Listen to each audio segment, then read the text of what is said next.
what's up, everybody? Welcome to tonight's Tuesday stream here at TheCardGuyz. I'm your host, Josh Lau, as always. And today we're going to be taking a look at Kassai. Now, it has been a running meme in the Purple Discord, in the TheCardGuyz chat, IRL, that Josh Lau apparently hates Kassai. Today we're going to disprove that, and, we're going to talk about all things Kassai. We are also going to VOD review one of the Dorinthia games from the Battle Hardened. Typically, I don't do this on stream, but we have one of the Patreons for the TheCardGuyz wanted me to take a look at the game, and it was on camera. And even though it's Dory versus Aurora, and Aurora did LL, I still think there's some fundamental things that we can learn from that game. So we are going to take a look at that game. Then we're going to take a look at the Kassai deck list. I'm going to kind of run you through a little bit of the history of Kassai, because the build that won the Battle Hardened was quite different. And no, I don't mean like Decimated Great X different. It was quite different than the Kassai builds that we've normally seen. There are some cards that are a little bit more unorthodox. So we'll kind of go through that. And then, of course, we'll play a couple games. I will prove to you all that I can play every single warrior in the game, except Emperor. So yeah, so that's what we're doing today. We're gonna have a lot of fun. This came in the mail today. For those of you who might have been, you have like social media or something, you might have heard that Codex Journals has been, doing some promotions and stuff online. And well, this was a promotion that they sent me. We're going to have a coupon code that we're basically going to do a giveaway for one of these Codex Journals. So this is the Fang Hero Codex. So, warriors get codexes, but they're like physical codexes. But yeah, this is pretty cool. I think we'll probably make a video or do a Twitter post or something, but basically you have on each page there's like a life tracker, and then on the other side there's a ton of like ways that you can reflect on the game, which I think is quite cool. We have like the date, location, the format, the hero, who you played against, the build, pre-game expectations, the game outcomes, the reflections on the game, standout cards, poor cards, conclusions. There's a lot of different check boxes that you can do. I think this is actually going to be quite useful. I'm going to try to use this for the coming pro quests, and we'll see how that goes. But yeah, we will be giving out one of these. They do have a Bolton one, and they also have a Fang one, which I have in my hands. They also have some other heroes, so we'll kind of figure that out probably next week or in this coming week on social media. My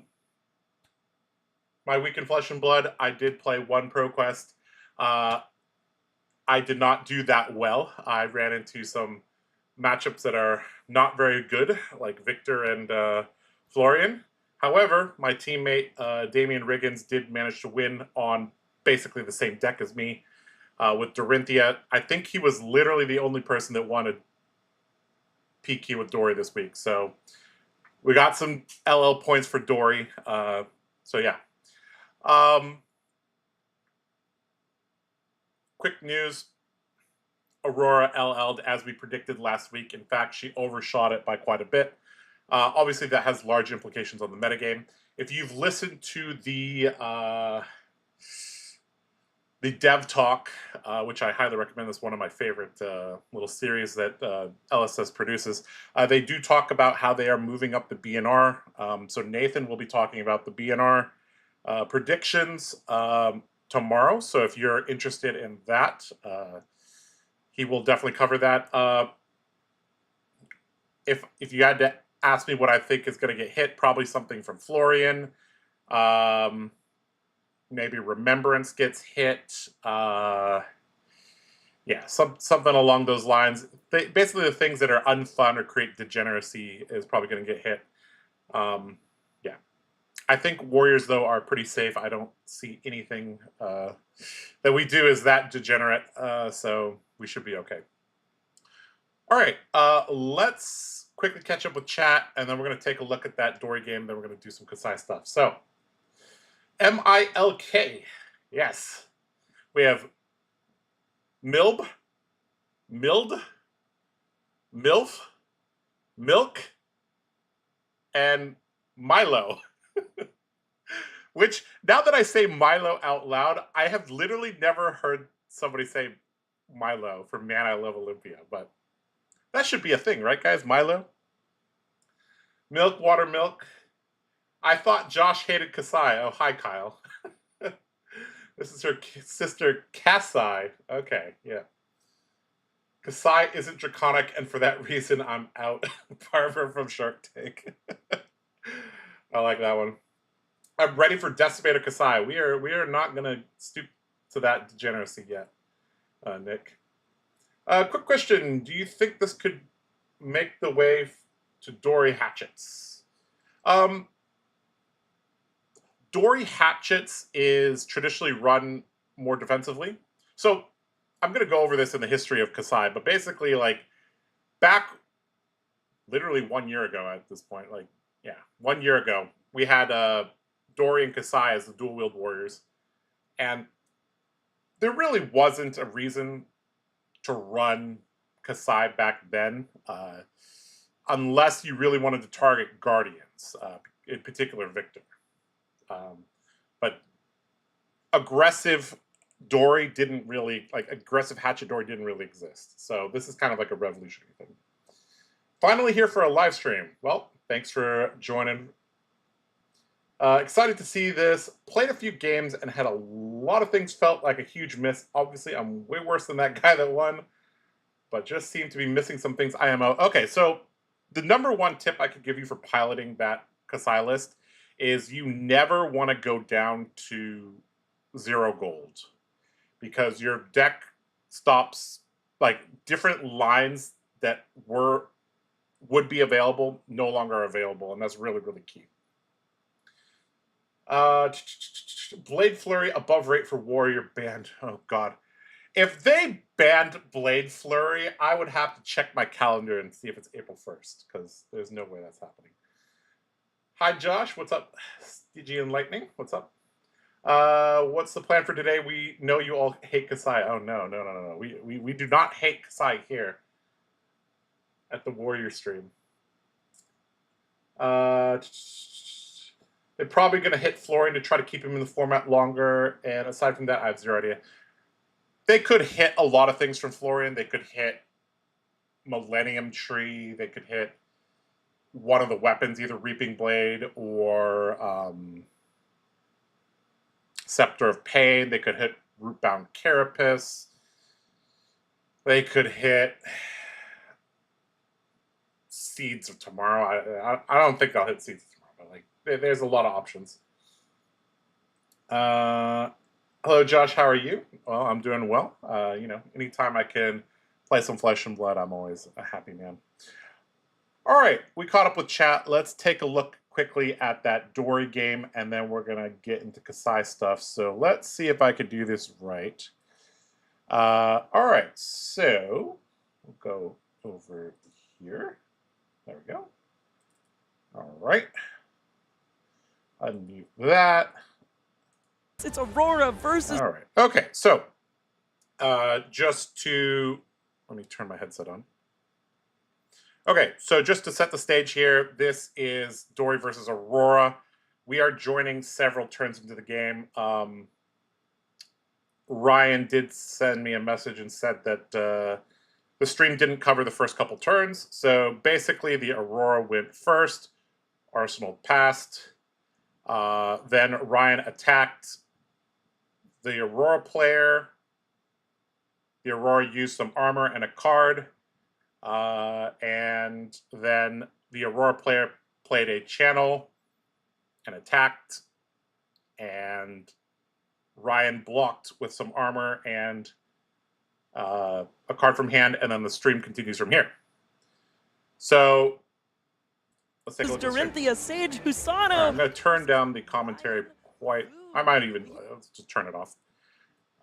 Okay, so let's just quickly jump in here. Let's quickly look. So in terms of equipment, like I said many times, from lessons learned on the battlefield, you must run AB1 against Aurora. The reason being CLV plus Sigil Suffering is just too much value. On the opponent's side, we see, a pretty standard loadout. Some Auroras were running Crown of Providence, but Face Purgatory, is definitely stronger into our deck because we basically have to set attack reactions into the arsenal, which is it's hard to do that. So Ryan basically was like, all right, I was told that I should play this matchup very aggressively, but well, that is a good generalization that you need to be aggressive into Aurora, but I've said many times as Dory, you have to be very selective with which hands you go for. Oftentimes, I like to play the first 4 or 5 turns a little bit slower, play those hands. Basically, I want to see how does the Aurora player, or just let's say Dory versus aggro. How does the aggro opponent deal with certain situations? And we've already gotten some information here, right? The Aurora player jammed armor on turn 2, effectively. So this already makes our life a lot easier because now we know that we're basically guaranteed reprise when we go on a strong turn. Face Purg obviously is still going to be very annoying, but we have some information, right? All right, so let's just start playing the video. All right, so we have Unsheathed. We currently don't have a Dawnblade counter. Remember that so first of all, this is turn 3. This is Ryan's second turn. I'm wondering why he doesn't have an arsenal, which is a little bit odd. Obviously having an arsenal would be good. Using the equipment early is fine. A CLV, generally you're going to try to take away the card draw if you can, but it is a little bit hard to do that. So we just have a 3-card hand because we blocked with 1 card. So this hand it's a 2-card 6 here, and I guess we're going to probably arsenal the card that is in hand right now. No blocks. Okay, so we play the Blade Flurry, which this is definitely wrong. First of all, Unsheathed is not worded in a friendly way, so this is not. So for Kassai, this is worded perfectly for Kassai, but this is not worded perfectly for Dawnblade Dory, because you have to have greater than twice as base when you're attacking, right? It's not like Sharpened Senses. Sharpened Senses retroactively checks, or reactively checks, whereas Unsheathed, when you attack, you have to have at least 7 power as Dawnblade. So this Blade Flurry is, well, this should have been an arsenal because you're playing against Face Purg, first of all. If you're playing the Blade Flurry for just 2 damage, that's not good. If you're playing the Blade Flurry just to attack again, I don't know why you would use your boots on a 3-card hand when you don't have any cards in hand. The boots in this matchup against aggro, you have to use it on your Supremacy turn, or at the very end of the game to get extra cards from them. You do not want to blow your boots on effectively your second turn with your opponent still having armor and going down to no cards. It just doesn't make sense. All right, so pumping this to 8.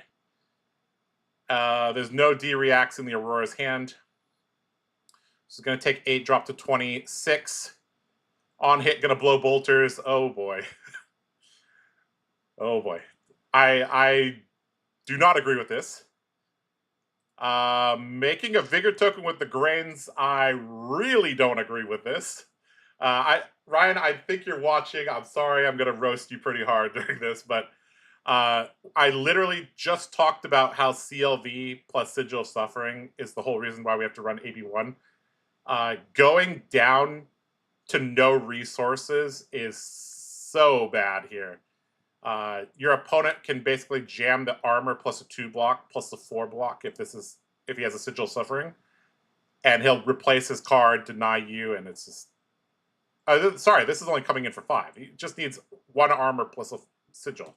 So, yeah. Completely face up here and shields down. Definitely not how you want to do this.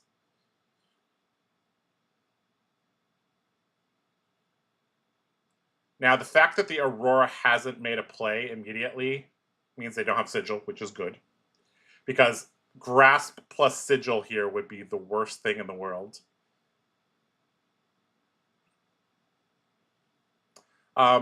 So, being aggressive against Aurora does give you information on the texture of their hand. And if they block this, the chance that the CLV is going to draw a card is very, very low. Because they'll just have 3 cards, which is good. Plus, because you have a Vigor token, even though I don't agree with making the Vigor token, you'll have the Vigor token to block with your whole hand and then swing back. So, all right. I presume Aurora going to block with 2 cards or a card plus armor. All right. Block for 5. All right. All right. I'm not sure what type of build Ryan's on, but I guess we'll see. He's running Spoils of War, so I presume this is a very, very aggressive hand. All right. Entwine, I think he fused it with Flittering Charge. So this is going to be 4. Going to have to give up armor just to deny the draw. A little bit sketch. I kind of would have just... I was actually fine just blocking. Okay, and they didn't... Okay, so this... Here you could basically... Okay, so, again, why are we blocking the CLV and then letting the last one hit? Like... I don't know. This type of hand, I don't even think is that good, right? It's a blue route. Yeah, so route is not a card you really want to keep on this hand texture.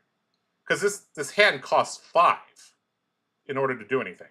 And you don't have 5 resources. So all you could do here is bluff that you have something.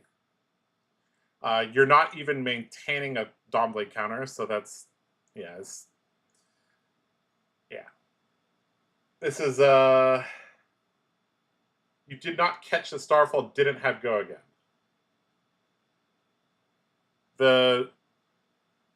On the previous turn, he played a lightning card, didn't he?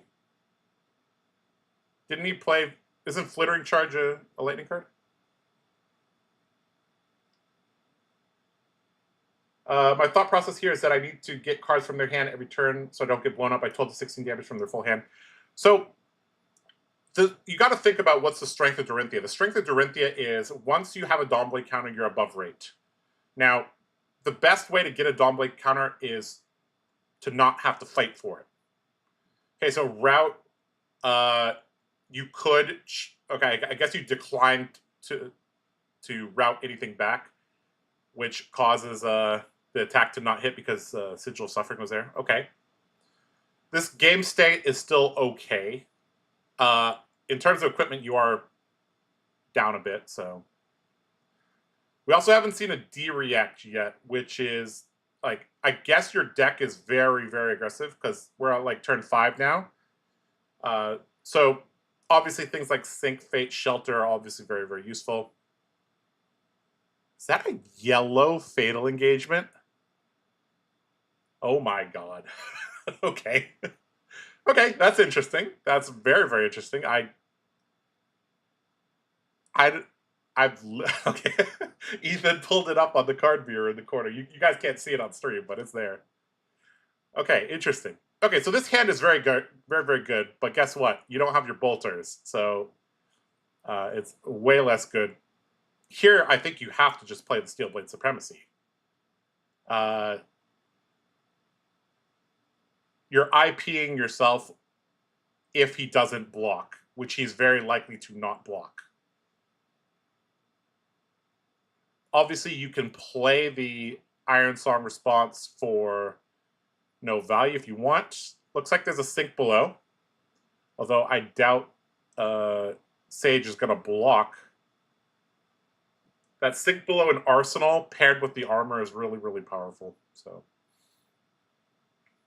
gonna give you Reprise, which is best case scenario. So you're gonna get to play Iron Song Response, gonna get to create a Vigor token, gonna get to Arsenal Steelblade Supremacy, which is good. Of course, you're met with the Sink Below, but it is what it is.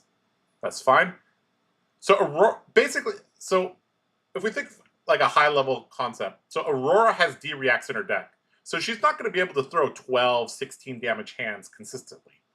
So really, it's about understanding the way that your opponent plays, getting their armor.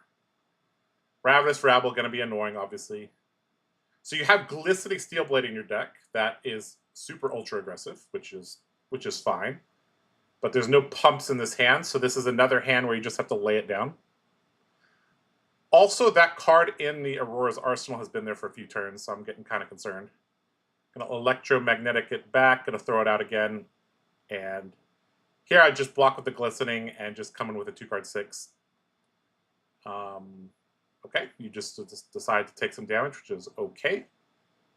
So you could go Supremacy, Unsheathed, and bluff that you have a Glistening, or bluff that you have a buff, which is good. Of course, this is almost certainly going to get eaten by Face Purg. So the math behind that is they're going to have a hand that blocks suitably, like about 40% of the time. And okay, okay, so that was they called your bluff, and good for them. Okay, this hand looks real good. Real good. So this hand is actually very disgusting with what's in your arsenal. They're just going to pass. So let's just pause that there. The only reason the Aurora would pass like that is if they had a D-React. If that was like a no block or like a lightning press or something, they would have at least swung with Starfall for 1, right? The only reason Aurora takes an IP penalty is if that's a D-React. So hopefully you got that read there.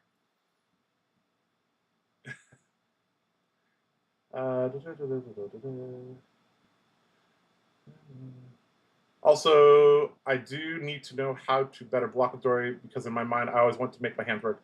Yeah, so you should not get too attached to hands as Dory in general, especially in the aggro matchups. Like this is this is an aggro matchup where the opponent has Face Purg and D-React. So it's not really a pure aggro matchup. Like a pure aggro matchup is something like against a Syndra or a Phi or an Azalea. Rune Blades versus Dawnblade Dorinthia is almost never a pure aggro matchup. All right, Glistening. I would have pitched the Singing Steelblade. Because your hand is actually like a giant checkmate if you have a Twinning Blade plus a pump. Okay, Face Purg. Oh boy. Okay, so here's another thing. One of the reasons why we generally don't want to keep large hands when we don't have a pump in Arsenal. You play the Glistening from Arsenal. It's too soft to Face Purg. So imagine, like, the best hand that you can have against Face Purg is like Steelblade Supremacy, swing with a blue, and Bolters Up, and a pump in Arsenal. That's the best you can get, because they can't disrupt you with their helmet. Like right now, they just got 8 block for 1 card, because they just drew a card. And you had to discard a card, which is really bad. All right, and now we can't even get over. So again, like I said, if we had Twinning Blade in here, we could at least play that. Now, obviously you'd have to pitch the Iron Song response there, but it's fine. There's really no good play right now. I think you just Arsenal the Iron Song response and move on. So there's been several turns now where you're ending your turn with an extra card, which is not good. That's 3 damage that you could have blocked, but you didn't. All right, there's a shelter, which is good. Your opponent just flipped the sick blow to you. That's that's interesting. All right, arc lightning. Okay, so I don't agree with sheltering the arc lightning unless they play a CLV. Plus, I think you have a blue in hand, right? Is that a blue overpower? I can't quite tell. Sure, this feels good because you get to use the other mode on shelter, but like I think you'd rather just get 4 instead of 3. So I would have just taken the ping here. Again, you should also know that he has a sink below in hand from the previous turn. He also accidentally flashed it to you, so yeah. All right, and okay, this is yeah. So here shouldn't block.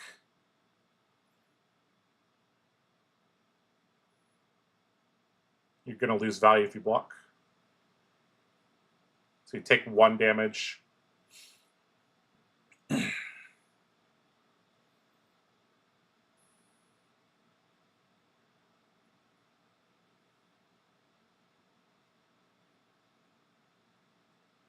Okay.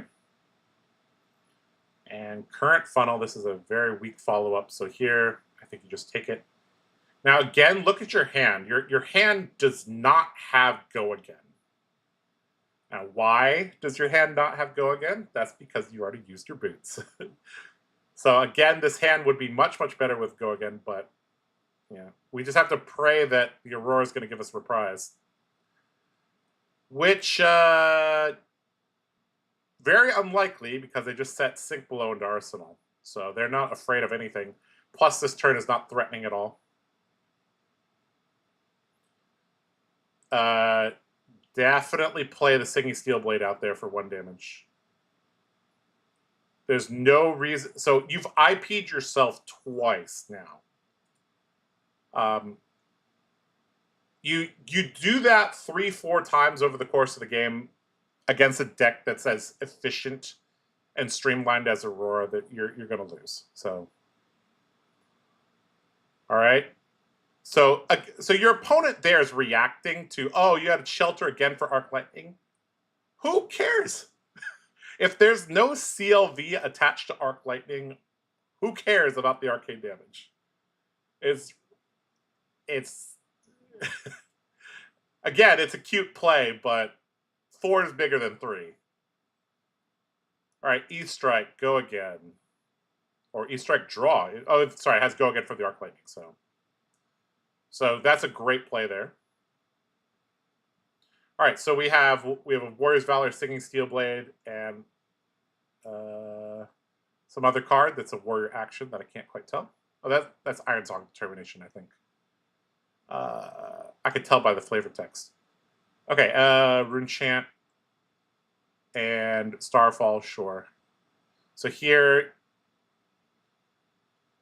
I mean, with the Vigor token, you probably just try to find the most efficient block, which is probably going to be on this next card. So we're taking a bunch of damage. We're going to Arcane Barrier a little bit.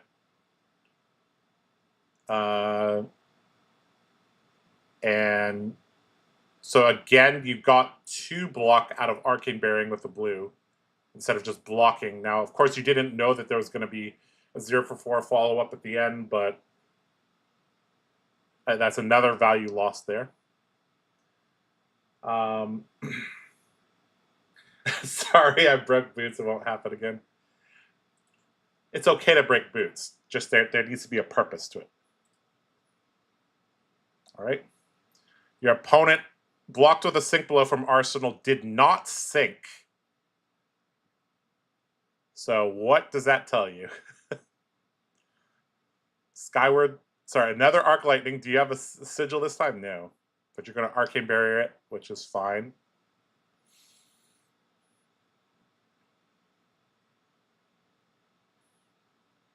So right now we're just in defense mode, so if we're down life, down tempo with no boots, it's going to be difficult to claw your way back. Blocking here is correct because you need to find a ultra efficient 2-card or 3-card hand. You basically need the Aurora to trip up and then play a blue or use a blue plus red warrior's value. That's kind of your way to come back.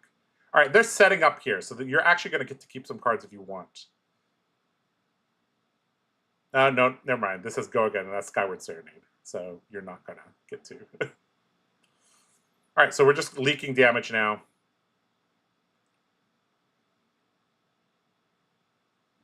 Skyward Serenade, for those of you who watched the dev talk and saw Brian's tweet, is not supposed to say go again on there. It's supposed to be one of the 4 options.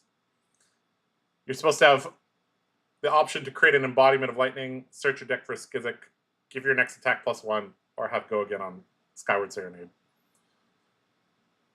But that was overlooked in production. MILB, man, I love boots. Yeah, there you go. There you go. Man, I love boots. All right, so right now, this game, I mean, has already been... This game is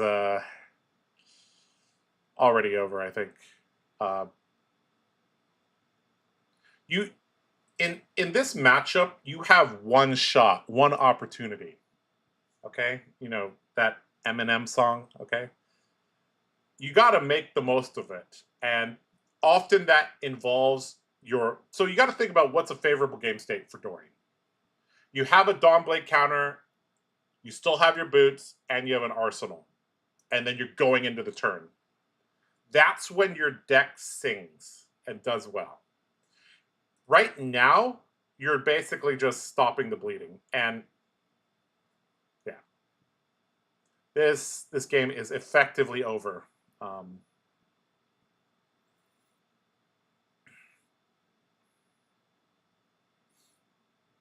right, so you're running Sink and Shelter, which is nice. But yeah, here's an example of another hand that would be decent if you had boots.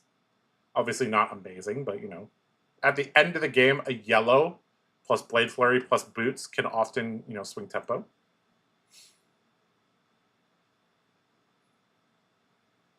Okay, so this is interesting. So this indicating they drew a bunch of blues and they want to pump this, or they're going to use Snapdragons. And there's Snapdragons, yep. There's Rabble. Reveals a blue, get a little bit of a break.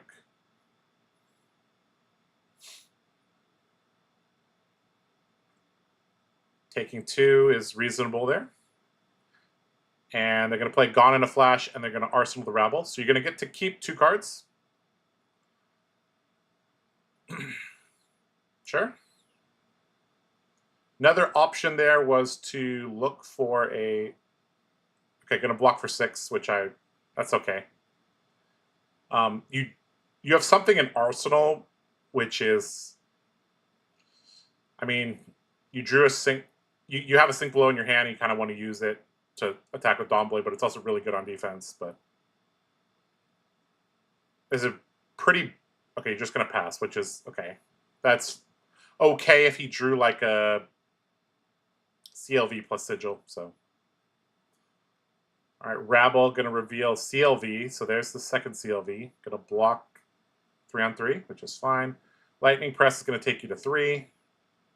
Nope, you have the Sink below in response, which is good. Okay. And yep. Looks like Aurora's going to set up this turn, so going to Arcanic Shockwave, fuse, then make a... Oh, just going to give this go again. Okay, sure. Okay, so 4 into 4. And yep, you're going to die to the Skyward Serenade. Yep. Okay, well, let me quickly summarize. 1, don't use your boots that early. 2, when you pick your hand to go, you got to be damn sure about it. 3, against Face Purg, you want to set an attack reaction into Arsenal. That's extremely important. You should be using your shelters for the defensive mode, not for the prevention mode, unless they show you a CLV with an Arc Lightning and you don't have a blue.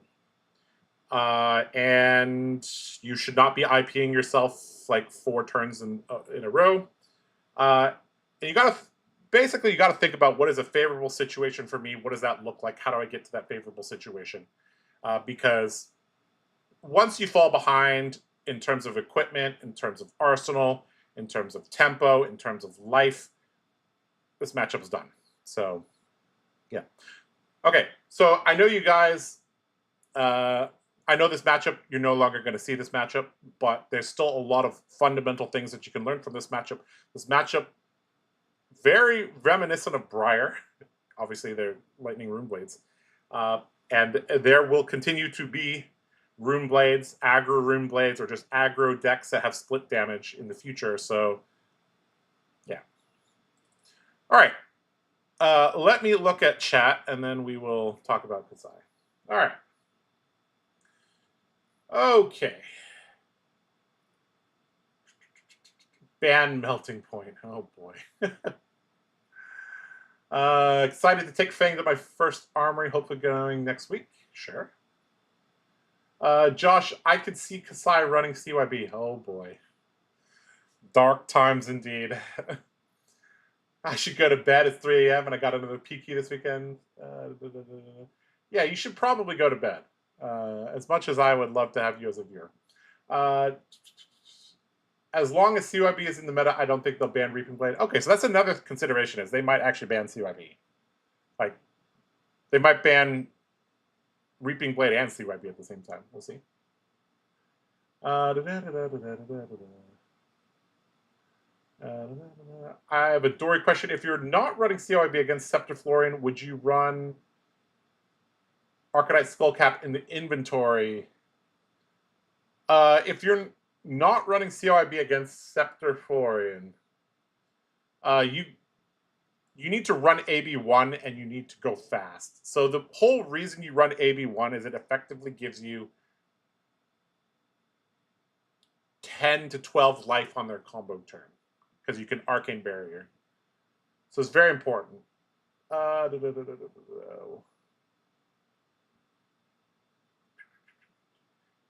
Isn't the Kassai win just the one-time miracle? The deck seems to only work when the opponent doesn't know what's happening.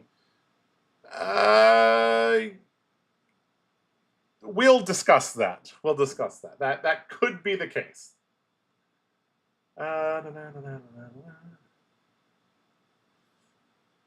Blocking with Dory isn't really that difficult, though. I mean, blocking with Dory is basically knowing whether you're going to block or not what cards to throw down in what order. You just need more experience with the game. Yeah, I mean, once you've played enough games of Flesh and Blood, these things will just come to you.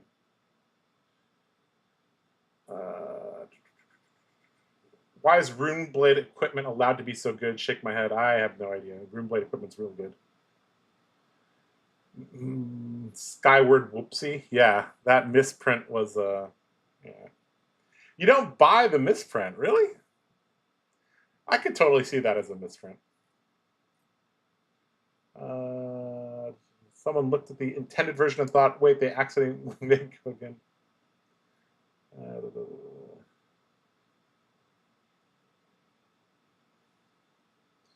Yeah. Just got the nerves got to me. I feel like on that first turn, they didn't play the Flittering Charge, so the Starfall did not have go again. I took the 4 damage and blocked the Grains. Yeah, if you're on camera for the first time, you're always going to feel kind of nervous. You'll get used to it. I could be down for both Reaping Blade and Scepter Band. Make him run Rotwood Reaper. Oh, boy. Oh, boy. Oh, boy. All right. Let's jump to the main topic today. Today we're going to talk about Kassai. So, now, we are going to look at the list, but this list needs context because this list is not normal. First of all, this list is a mono Crown of Dominion list, which is very unusual. You normally will have Crown of Providence, Balance of Justice back in like last year, or a Kabuto. The first gold is so important with this list that this list is a mono Crown list. Sometimes you see Saber Hot Streak lists. Sometimes you see double Saber lists. I think the Saber Hot Streak list is generally built for a longer game. Sometimes you see a list with 2 Sabers and a Hot Streak, but this list just running double Centauri Sabers. That indicates it's a little bit more aggressive. Gorg Tome, this is kind of a stable card. Blade Flurry, that's obviously stable. This many copies of Draw Swords is very unusual. Some Kassai lists weren't even running this card. Now, I'm going to talk about shortly the cards that are in normal Kassai lists. So the fact that there's not 8 Draw Swords here means there's things that are missing. So things that are missing, things like Blade Runner Red, Blade Runner Yellow, Take It on the Chin, Fate Foreseen, 3 copies of Sink Below, 3 copies of Shelter. You know, there's a lot of things that are missing. All right, In the Swing is standard, Outland Skirmish standard. Sometimes you see people running the yellows because if you had, especially before Cash-In was banned, you would often see Outland Skirmish as a 6 of, just to generate some more copper that you could pour into Blood on Her Hands or you could pour into Cash-In. 5 Slice and Dice is normal. Spoils of War, this is one of the best cards in the deck, obviously. Unsheathed, obviously great. Blood on Her Hands, this card actually got a buff from the Hunted, and that buff is this card here. Sharpened Senses plus Blood on Her Hands is absolutely ridiculous because you get to go with less copper than normal. So you basically can go off with 4 copper, and you can also, one thing that you may not realize is that you can double pump one of the weapons, which is how you get the Sharpened Senses to give it go again. So you can double pump one of the weapons and then attack twice on both of them, and you just need 1 source to go again, and then you're good. Hit and Run, often you would see the red, but this list isn't running it. The red is like, in this list because you're not really taking advantage. You don't really want to play it as your go again source, and you're not thrilled to play it as a +3 with go again because you're not attacking again afterwards. So, yeah. Run Through, this could be Yellow Blade Runner, but I guess it's just playing around Bonds of Agony a little bit. Seduce Secrets, this is card did see some play. Some lists had it, some lists did not. This card, you could think of it as Gorg Tome. It's Gorg Tome that lets you know if they have disruption on their turn. It lets you know the texture of their hand, so if they keep their hand, you'll know what to expect. You know, one of the plays I made yesterday was at my armory. I got to play Seduce Secrets, and then I was like, okay, Jarl, you got a Blizzard in that hand? No? All right, we could ship it. We can ship it. And obviously drawing a card is good because it turns on Kassai's ability. Of note, this deck is kind of operating like Fang. Like, she doesn't want to pay for her swords. But in terms of go again, this list does have fewer go agains than normal, which is, if you're a Kassai player, this might take a little bit of getting used to because you're used to having things like Red Blade Runner, Take It on the Chin and stuff like that. Sharpened Senses, I already talked about. This card is very, very good. Remember that it works retroactively or reactively. So in that way, it's worded better than Unsheathed. Blue Blade Runner, sure. Eye of Ophidia, knowing what you're going to draw is pretty powerful. Again, if you don't have this card, just play another blue that you like. Play another blue Draw Swords. You'll be fine. Glint, Trot Along, both are fine. You look at our blues. We have 12 that give go again. You look at the reds, there's only 6 that give go again. So our go again sources in this deck is actually not that high. So yeah, it's something to keep in mind. Sideboard, 2 copies of Fate Foreseen. Now you'll notice there's no Sink Below here, and the reason is opting letting you know what you're going to draw is slightly more powerful than the Sink Below effect. Shelter is good. Iron Song response against decks that we're going to really need to go longer. We can use the Iron Song response to push Spoils of War, to push hero ability triggers. Yellow Blade Runner, 1 copy. I'm not really sure why this is here. I think this is just here for ratios or just to get up to 60 in certain matchups. Raise an Army. This is for those matchups where the Centauri Sellswords would be good, obviously. So things like Guardians, Rangers have a little bit of a hard time to deal with this as well. Yeah, this is kind of a matchup-specific thing. You'll get a sense for it. Generally, if the match goes longer, Raise an Army is better. That's all you got. It's a strong card because most cards in this deck are decent draws, and obviously it's a yellow, which helps our hero ability. 3 copies of Snag, I guess, just really respecting the Assassins because they are the second most played class. AB3, sure, I'm fine with that. AB3 with Grains of Blood Spill, I guess. I'm a little bit apprehensive about that because pouring resources into Grains against Kano seems like it's going to get you killed. Then we got a couple tokens. All right, so this is the list. People have been nicknaming this as Draw Sai or Aggro Kassai. So let me take you into the past a little bit and show you what an older list or where we came from, right? So this is Fabric. They have a lot of information on decks. So like I said, in terms of helmet choices, a lot of decks run, the blocking helmets. We got Kabuto, Crown, Balance of Justice, even like things like Arcanite, Skullcap. I wouldn't be surprised. We did see the 2 types of... so most decks were Centauri Saber Hot Streak. And these are all standard actions, all very, very standard. Cash-In used to be played, but obviously that's banned. So cards like Goblet and Take It on the Chin. These are cards that you would see in more traditional Kassai. So traditional Kassai means like the more defensive one that's running probably 12 defensive cards. It's really trying to just refresh the dynamos. Kind of playing like Hatchet Dory, but instead of having the 3rd swing, they get to play Blood on Her Hands and Raise an Army.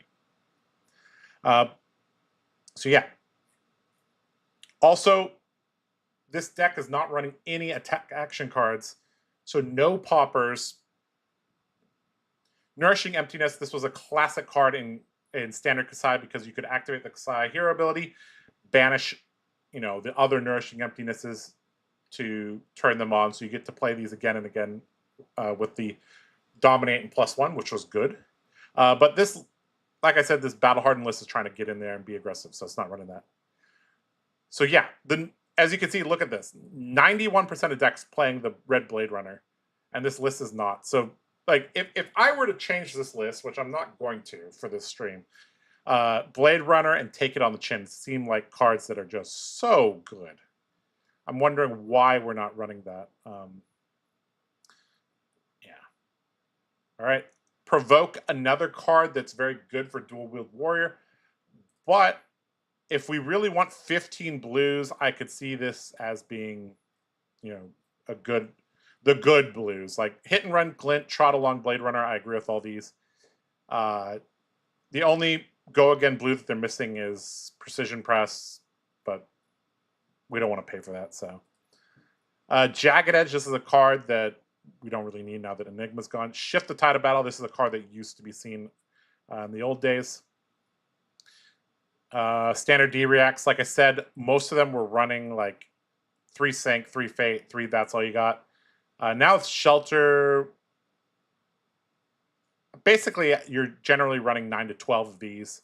And then if you count Take It on the Chin, then you're running 12 to 15. Some lists were running Oasis Respite if they're running Tunic, but that's kind of rare.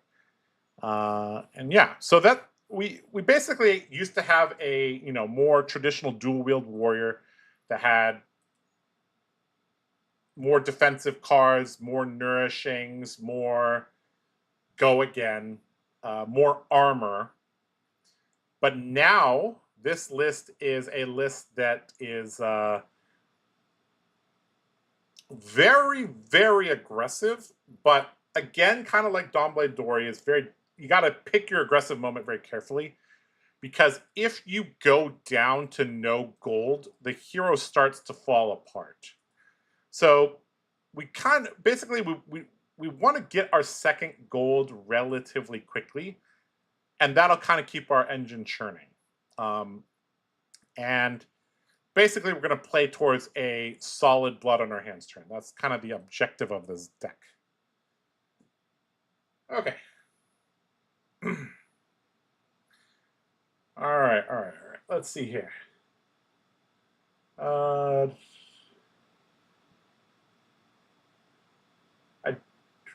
I don't think the deck needs that much go again because of the sheer amount of draw. Yeah, if you have a lot of card draw, you churn through your deck faster. You're like, if you see 5 cards a turn instead of 4 cards a turn, you can run way less go against. I was playing my build of this in my side events at PT London. Deck is great. Almost registered it for the PT. Oh, that's pretty cool. Okay. If Scepter and Reaping Blade will be banned, then Florian will run Dread Scythe or Annals of Slugclef. Oh, God.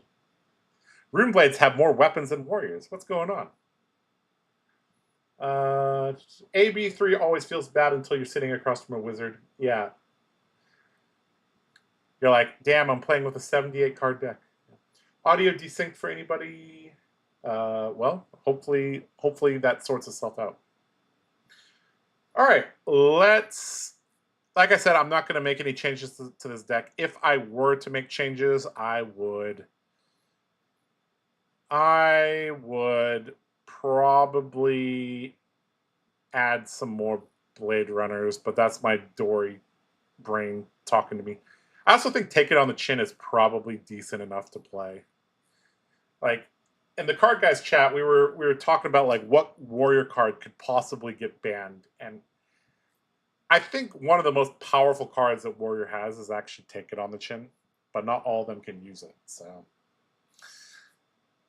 all right, let's play some games and see how this goes.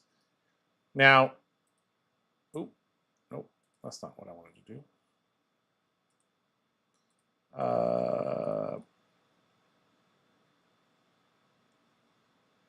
So, I have not played with this version of Kassai too much, so I may make some mistakes, but I will try my best to pilot this decently.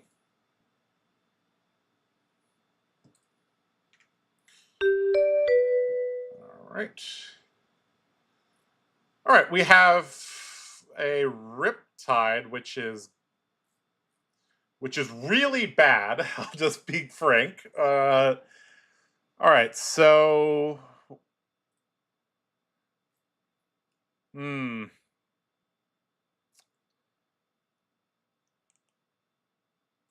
gonna bring in these. They're probably on Dreadbore, so the D-reacts are gonna be clunky. We don't need Snag against them. Raise an Army is probably okay against them. I don't know how many gold tokens we're really going to get against Riptide. I have a feeling we're not going to get that many. So I guess we could just play it like this. The reason we don't really need our D-reacts is because if we're refreshing Dynamos consistently, we should be okay against most of the breakpoints. So yeah, let's kind of run it like this, see how this goes. This is not a great matchup, though. So this could be potentially really difficult, but let's try our best. All right, as predicted, we have Dreadbore on the other side, New Horizons, Flight Path. That's interesting. It's Snapdragons that blocks, basically. Sharpshooters allows things to go face up, sure. All right, 7. So we have our go again, and this is 2 of our attack racks. We do not run that many. We only have 8 attack racks. So I'm a little hesitant to block with these. I kind of just want to block here and here. If this is Rain Razors, so be it. I mean, it doesn't matter. All right. So of note, they did board their whole deck, right? So there's probably 20-something traps here. So it's going to be difficult to accrue any value from our specializations, which is going to make things tough. All right, so we have a great hand, actually. So we can play this, we can swing, and we can pitch this, obviously. Now, we're just going to play one of these Blade Flurries, obviously. Now, this does run into all those traps that Riptide runs, but it's so sad because we're going to play an attack reaction. It's going to have go again, and it's going to have higher than his base. So every trap that Riptide has is turned on. All right, hurt me, daddy. Hurt me, daddy. There we go. All right, so they're probably going to bust up our grains, I presume. Bracers. I don't think that was the correct choice because now I can block with grains plus bracers without sacrificing anything. Okay, so again, we're just going to hold this. All right, we're not going to make a vigor. We're just going to swing again. This Blade Flurry is going to be very important for pushing over spoils or just, gold or whatever. Okay, so playing the inertia trap means we're going to have to play this, or we're not going to get value. Or we could just keep this in our deck. That's actually interesting. Or we could convert this into a vigor token. I actually kind of like that the most. So one thing we have to keep in mind is this deck is actually more mentally taxing than it looks because we don't shuffle our deck. So we're going to have a pitch deck. And because we're drawing cards, if we know what we're going to draw, that's very powerful. So I think we just hit him for 1 and then convert this into a vigor.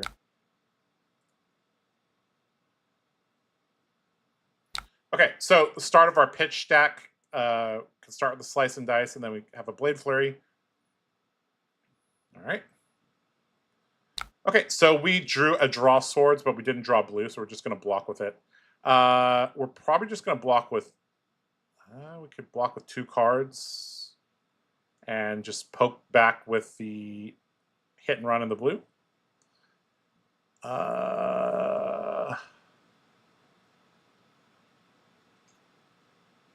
Yeah, it's not amazing because, yeah.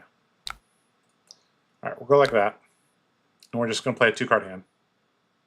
Now this does dodge some of the traps, which is nice.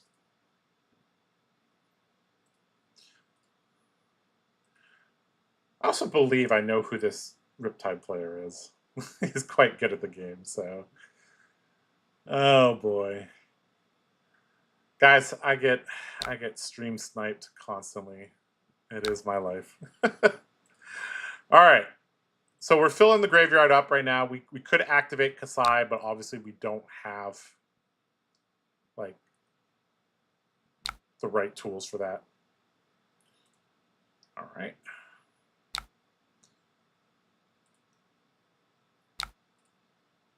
Now, if he lets us hit, we can cycle into a grains, which is nice. Looks like no. Looks like the game's starting to lag a little bit, which is not good. All right, Dreadbore into Battering Bolts. Okay, so they reveal their hand, discard all cards other than actions. So that means we're going to have to block with Glint. This hand is not really going to do much.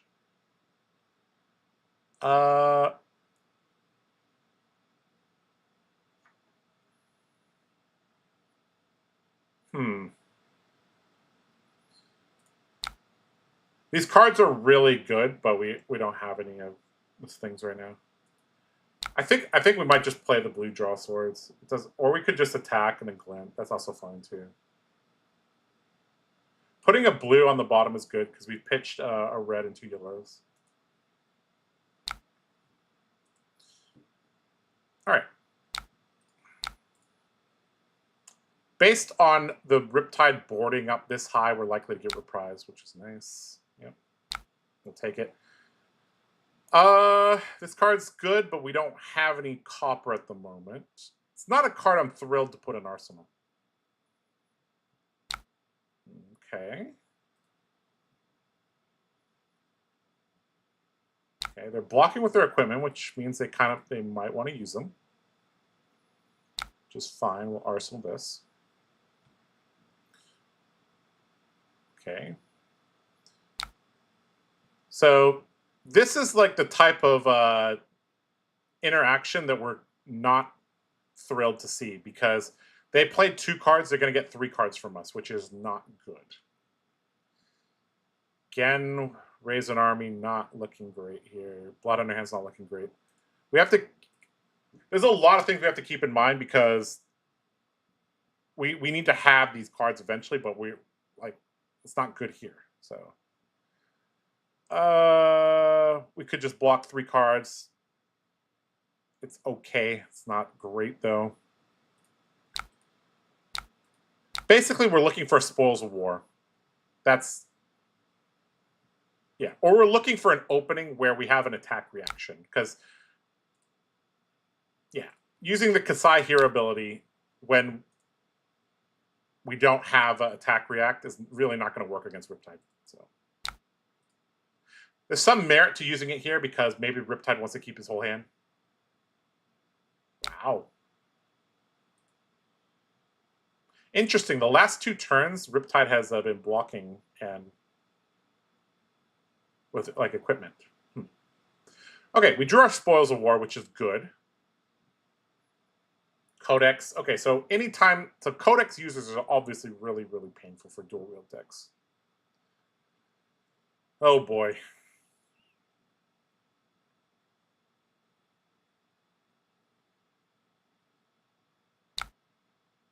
Imagine stream sniping on a platform that doesn't have Elo. It is what it is. Okay, so this is just vanilla damage, because we do not have...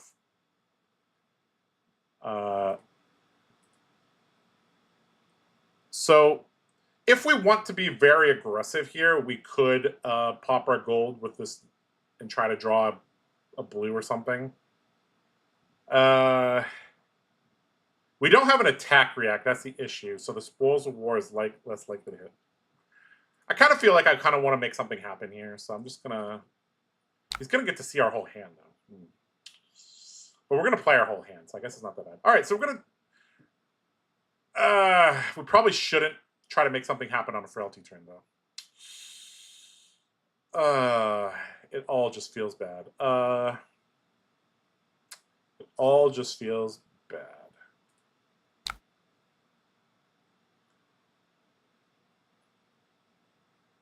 All right. We'll be disciplined. We'll block here. We'll just play the Outland Skirmish swing, pitching the spoils. We really shouldn't try to make a move against a frailty token in general. I feel like we've been blocking a lot. I really don't like how much we've been blocking, but it is what it is. All right. We have a lot of cards in the bin, so we can actually activate Kassai here. It's not going to be great, but it's fine. Now, we don't really have to care what we banish, because we don't have Nourishing, so it literally doesn't matter.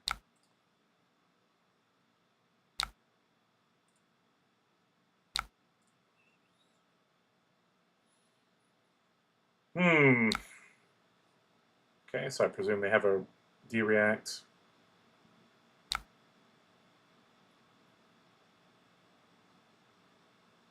Well, we don't have the 1 to pay.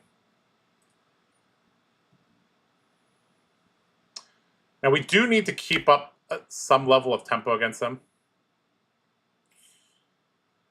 All right, they just passed, which is interesting. With 2 sharpened senses, which is fine, but...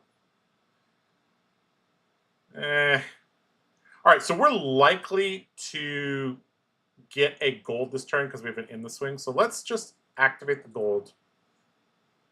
Pitching, raise an army. We'll have that on second cycle. Okay, this is our arsenal target, I guess. It's really not... So this is where having a second gold is important. Let's see if we can get a second gold immediately.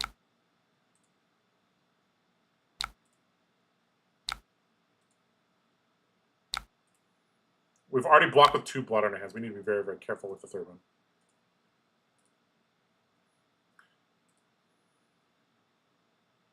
So hopefully we can get a gold token now.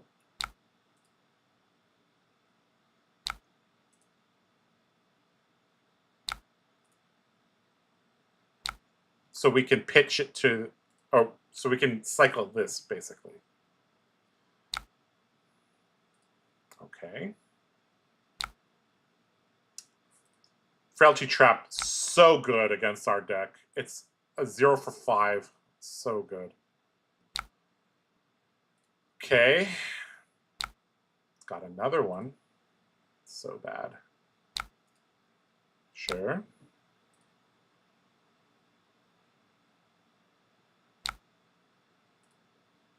All right, we're gonna put Seduce Secrets into the arsenal. Okay, so we're gonna in the swing. We're gonna pitch to the Grains, hopefully, unless he has 2 D-Reacts, which he might, because he did just pass the turn. So, oh god, another Frailty Trap. Are you kidding me? Oh my god, this guy literally had 4 D-Reacts. Holy shit. All right, you got it, bro. This is one of the most frustrating heroes to play against if you're a warrior, because your stuff has go again, your stuff has higher than its base, you have attack reacts. It's just a nightmare. Okay, so I'm just going to Arsenal Seduce Secrets. Take a little bit of an IP penalty. We did not generate a gold, which I thought we were going to, but he had 4 D-Rex, so what can you do? Okay, so now we're going to see a little bit of the issues of the deck, because we don't have a gold token. Now, we do have a Seduce Secrets, which is going to help us, because we're going to be able to draw a card and then turns our hero ability on, but it's getting dicey.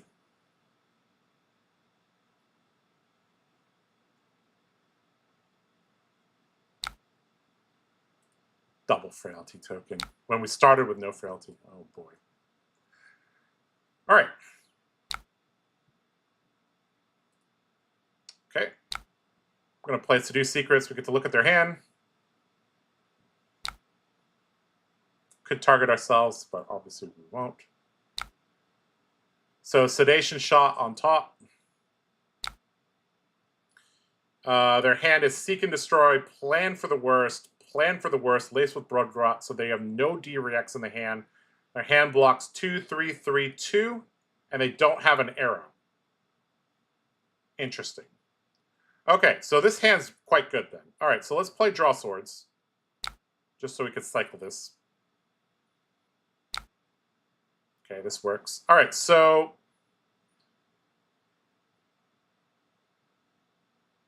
how do we want our... I guess we're going to use Spoils of War as our go again. So we're going to get to end... I guess we really shouldn't hold back this turn. We should, because they're likely to block, we should just try to get this hit in. All right, so we're going to go for the Kassai activation.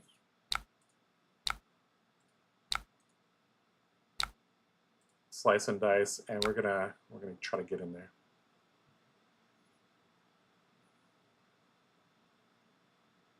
Yep, that's fine.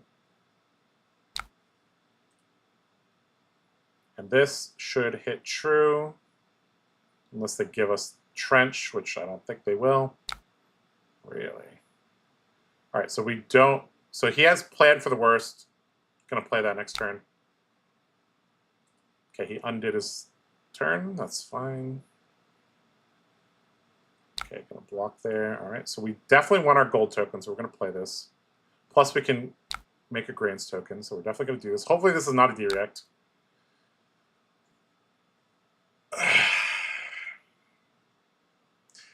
Guys, playing Warrior against Florian, Warrior against Riptide, like Warrior against CYB Bravo, like my grit and determination has been tested a lot these few days.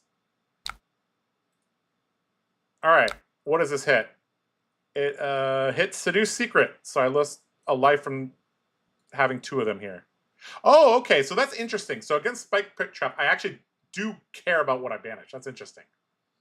That's interesting. Okay. All right, Riptide, you got it, bro. You did it. Oh, looks like we're lagging a little bit. We might need to adjust a little bit. All right, let's adjust down a little bit. Okay, there we go. Okay. Well, this hand's booty. We have 2 reds, 3 reds, 4. Okay, so we can activate Kassai again, but I don't think it's likely to hit.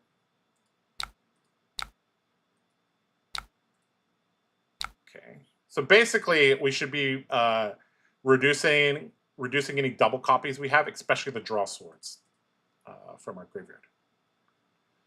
All right.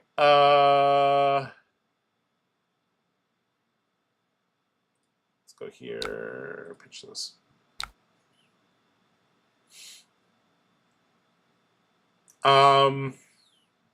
If we have tempo, well, I like this draw swords on the top because if we get our gold, we can actually convert this into that, which is not bad. All right, play this. We did not get our gold. Very sad.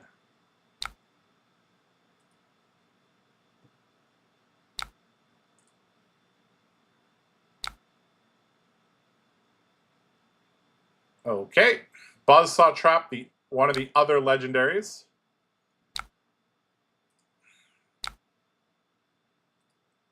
It's good to see that out of the way.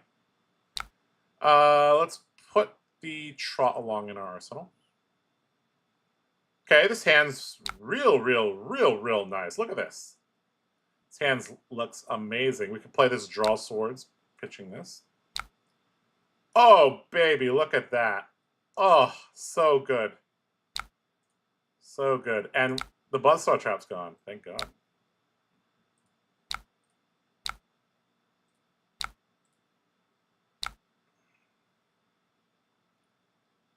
Okay. We're going to get our gold token, boys. We're going to do it. We're going to do it. It's going to happen. It's going to happen. Big damage. Oh, stupid 0 for 5 Frailty Trap. 0 for 6, it pings us. This card's so good. Oh my God. This card was 0 for 7 against Hatchet Dory. It's so good. Oh my God, Riptide, why do you have so many traps? Bro.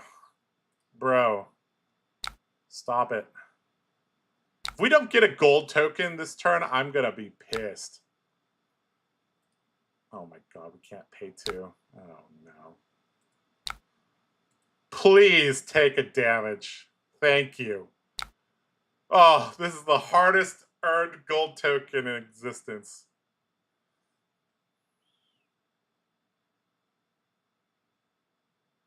Char Pit Trap does not prevent our hero from making gold, but the other trap does. Forgot the name of it. All right, it's going to take 6. Thank goodness. Okay. All right, we got our gold token back. Stone Rain. It's just vanilla damage. I don't think we care about that. We're probably going to activate another gold, although this hand's not that great.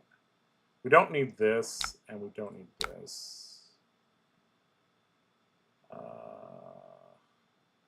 So we activate a gold, we'll have 1 floating. If we draw a 0 cost, then our hand's real smooth.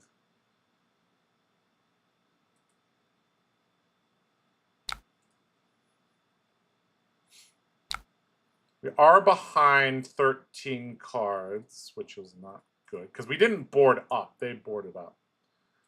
All right, activate gold, pitch this blue. Hopefully we draw 0 cost. That's real good.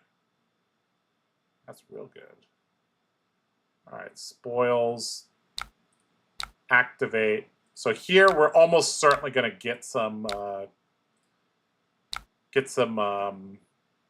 copper, which is very important. We have none, and it's turn 11.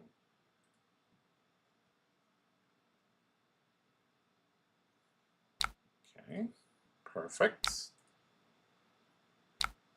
Okay. Not so perfect. Well, guys, at the very least, this is a very illustrative game because this is like you're going to have low resources. Kassai matchups basically are you playing against an aggressive deck or playing against a defensive deck? And so like all the defensive decks kind of are going to operate kind of like Riptide. This might be the most extreme example though. So all right. Take 5, give me some copper, give me some gold. Thank you very much. We'll take that. All right. There's another Stone Rain, just vanilla 4. Can we use our whole hand? Yes. So we have a go again, so we don't even need this. I want to arsenal this. So we play this, and kind of go from there. I'm okay giving him 1 card when he gives us 1 card, so at least for now. All right. I'm going to draw swords, pitch this blue. Hopefully draw 0 cost. Okay, that's...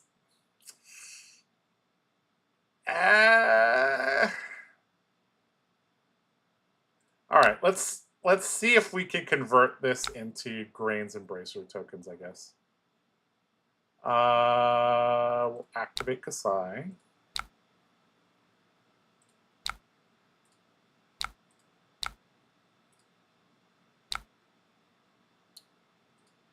All right, let's see what this can do.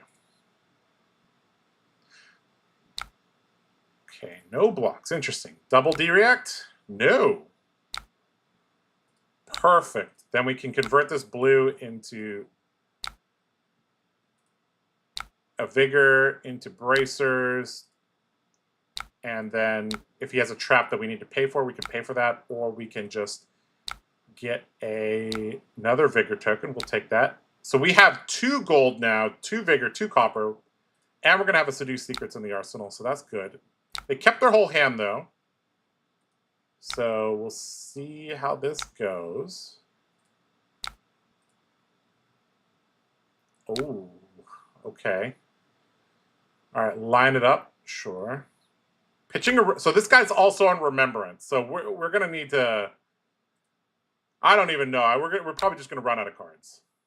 Yeah. Okay, Deadeye. Codex, sure. This is what we saved our armor for. Oh, this matchup looks cursed. Drill shot, sure. All right, well... I mean, this is very unfortunate that we're going to lose our... We drew a no block, and we drew our last blood in our hands. But we don't even have enough copper, so that may not even be that bad. But I don't know how we win the game. We're out of pitch deck. Probably next turn. I don't know what to do here. Because this is not enough.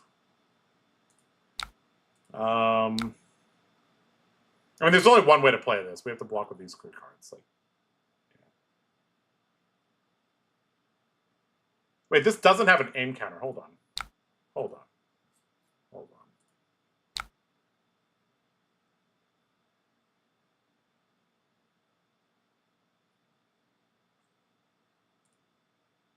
Okay, I mean, we don't need these cards. We might actually need the glint because we don't have a go again. It's actually quite bad. I mean, technically we could use this for go again, but it's not really what we want to do. We can dig 3 cards deep. We're likely to find go again, I guess. Giving the glint, though, feels bad. All right, we'll just block like this, I think. And then he'll put a -1 on something. I guess he'll put it on this. So be it. Oh, this is not good. This is not good. This is not good. Take 5.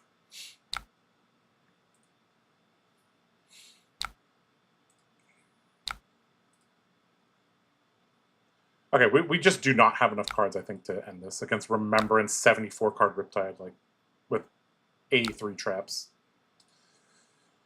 All right. Let's cast Seduce Secrets. Target them. Infecting Shot is on top. Their hand is Line It Up, which is a 3-block. Drill Shot, 3-block. Infecting Shot, 3-block. Pre-Med, 2-block. So they have 11 block in hand.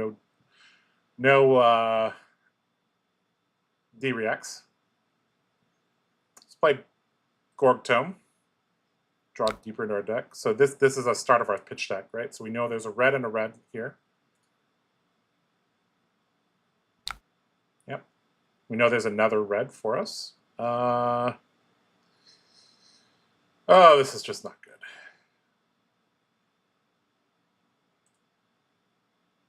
I think we're just going to have to try to raise an army. Like, we should have one left in our deck, so. I don't think that'll cut it, though, but we'll try our best. I don't think we have any Spoils of War left, so I don't even... We have 1 Spoils of War left. Do we just play this? We have 2 sources of Go Again.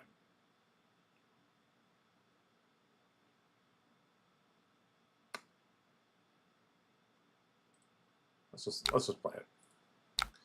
Go again, attack twice. We only need... Do we actually need...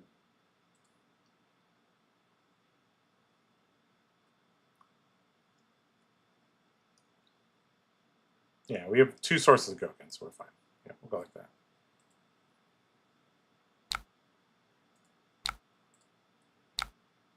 All right, swing. We activated Kassai, right? Yeah, I think we did. All right, Glint. We're going to draw a yellow, I believe.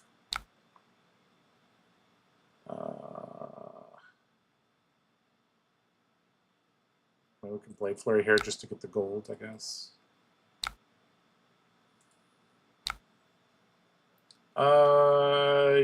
Sure, let's make it bigger. Wait, we don't have Go Again. We need... we're likely to get Reprise on this, so I guess it's fine. Okay. So... Bracer Swing?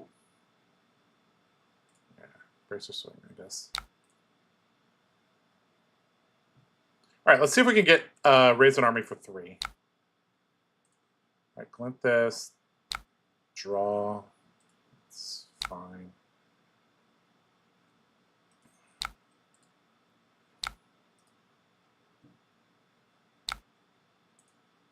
Okay.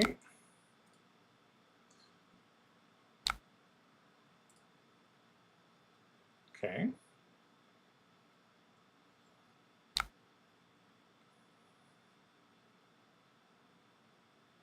Was this from Arsenal? I don't think it was, right? Oh, it was from Arsenal. Okay, so this is on hit Ponder, but, you know, whatever. All right, so we have 3 Vigor, 2 Gold, so we get to raise an army. So this is our last opportunity here. We don't have any more... Okay, so we basically want to get a 3rd gold. That's really important. Really, really important that we get a 3rd gold. So we're gonna, yeah, we're gonna try to get a 3rd gold here. Okay, so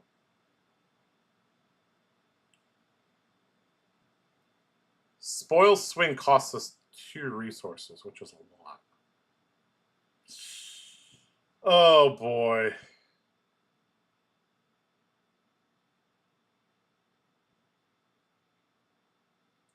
All right, let's just activate this.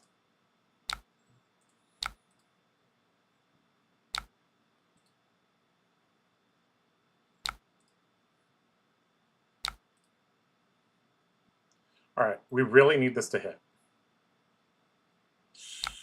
Oh, damn. It's not going to hit. Okay. So, all right, we got to go for it. 3 go again, into 3 go again, into 2 go again.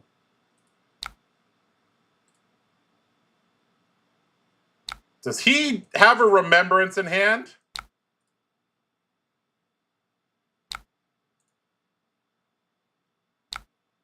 Oh boy. Nope, that was a boulder chump. Okay. He's at 1. With no cards in hand? Oh boy.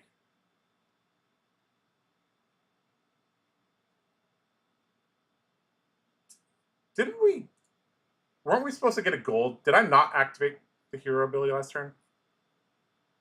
Okay, let's see.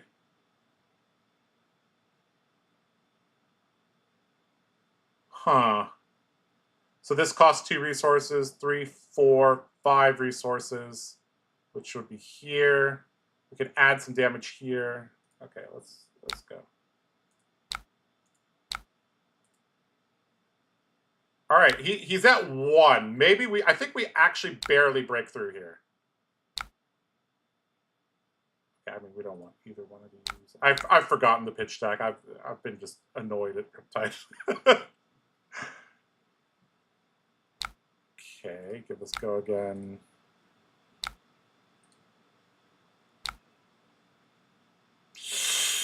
Oh no!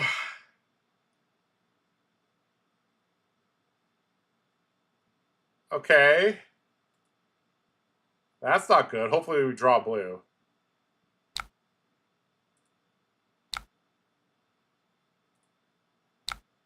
Okay, so we're okay here, but we did lose damage. Okay, if he has a 2 block, he's dead.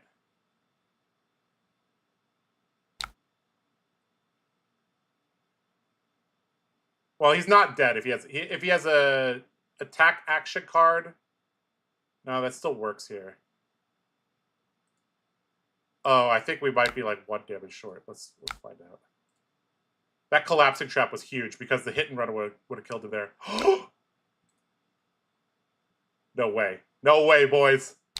Oh my god, we got there. Oh, let's go. Let's go. Oh my god. Are you not entertained, boys? Raise an army gonna get there. Second cycle pitch deck. Oh my god. Oh my god. Alright. So we just saw the power of Raise an Army, boys. We didn't get blood on our hands off once, but we got in barely enough gold that we were able to squeak it out there. Oh my god, 5 cards left. Oh. You guys can't say I hate Kassai anymore, right, guys? You can't say it. You can't say it, boys. You can't say that I hate Kassai anymore. Oh my god. That was only 15 turns, but it felt like an eternity because I was getting ping. Oh my god. His value was higher than mine, but okay. Alright, well.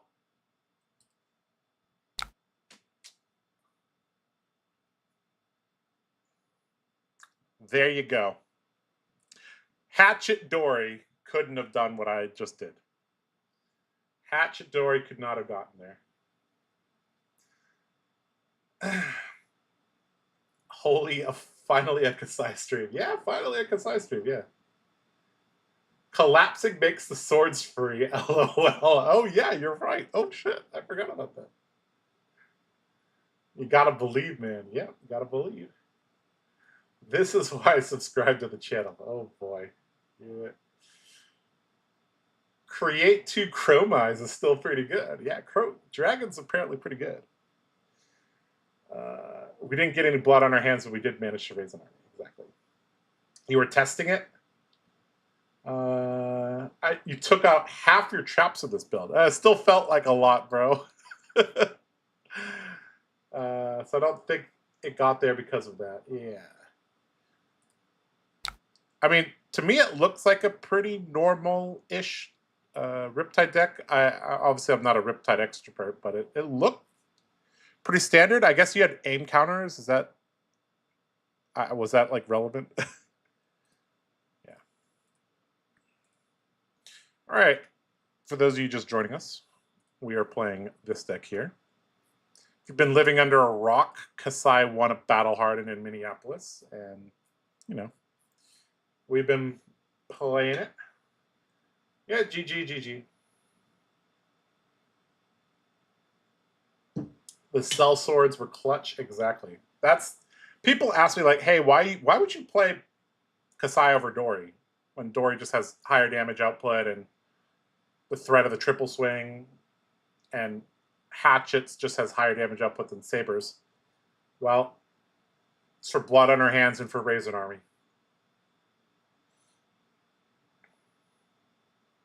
What's next? Centauri draw Bolton. What world are we living in? I have no idea. So do you like this list, Josh? I'm reserving judgment. I don't know yet. This list is very fun because it's aggressive. But is this like the greatest Kassai list? I don't know. Why do I keep getting stream sniped? This is my teammate. This is the guy that won on Dory, the PQ. All right, I guess we'll just run like this. Against Marionette, we'll probably just bring in... we'll bring in our D-Reacts. And I think we bring in everything other than the Raisin Army. It's still so many cards. Maybe we don't run these. I think we just run like this, 66. We just bring in our defensive cards. No Raisin Army against Marionette. See how this goes. Do you like the Crown of Dominion even though you're losing block value? Yeah, I mean, the first gold token is extremely important for getting your engine online, so. I played Andrew at the Battle Hardened. He only resolved one cell sword, but it won him the game. What deck were you playing as, Benjamin? All right, standard loadout from this deck. All right,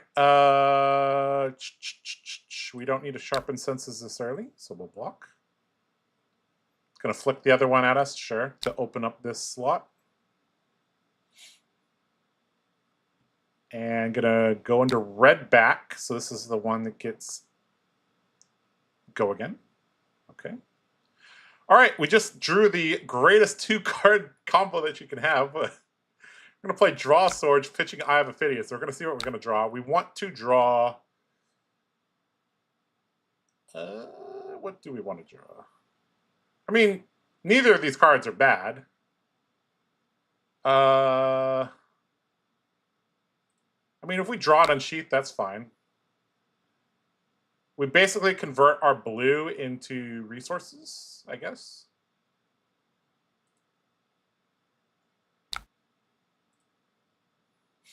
So we're going to try to swing with the Centauri Saber, Grains, Bracers, Swing, Grains, and Arsenal this Unsheathed. Okay, no blocks. Sounds fine to me. We will make a Vigor. We will Bracer Pump. And we will swing.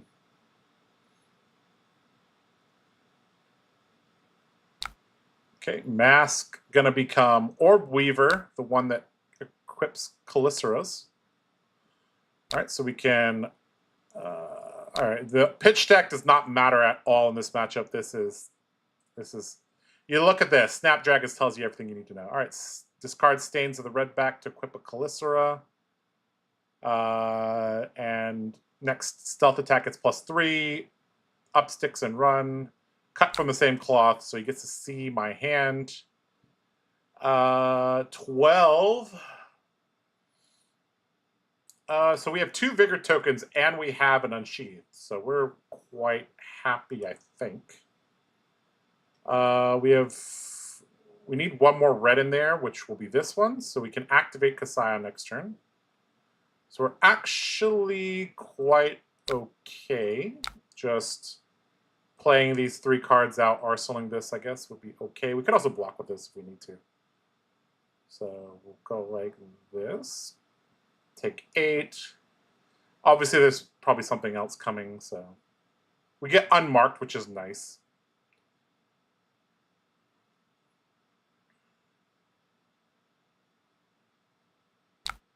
All right, there's scar tissue, sure. Apparently, assassins can pump their attacks up to 15, which is kind of ridiculous. All right, so unsheath. This will give us our second red for our hero ability. So we're going to get a gold token again this turn.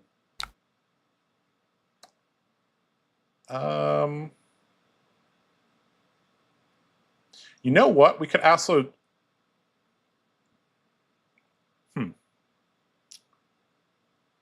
There's some good draws. There's also some bad draws. I'm going to hold off activating the gold. Because we have... it actually might be okay, because even if we draw a card we don't want to play, we can burn it into resources, which I guess is fine.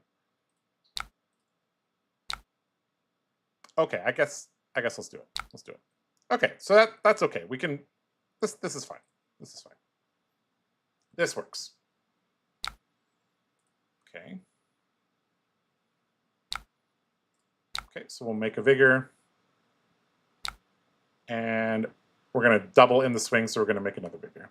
All right, so we got our gold token back, which is nice. All right, we just pump.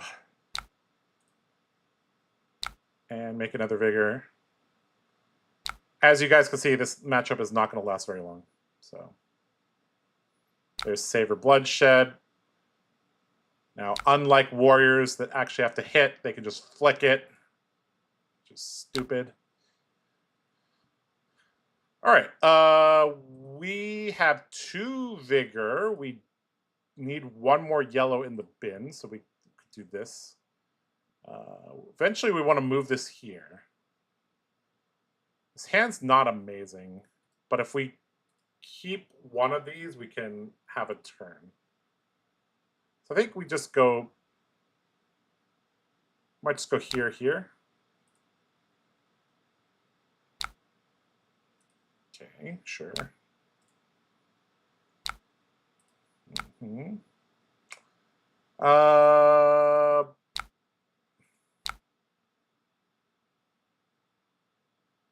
bottom that. Is this a codex?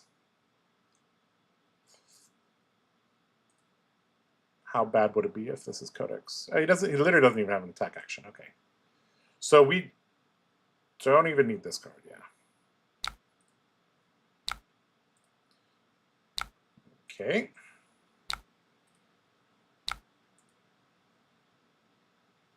All right, what did you draw into? Cut for the same cloth. Okay. All right, we don't need this card.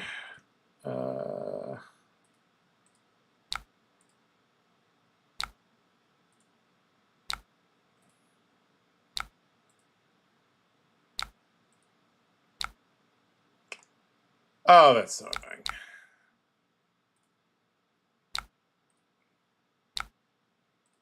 That's a good draw. All right, play this.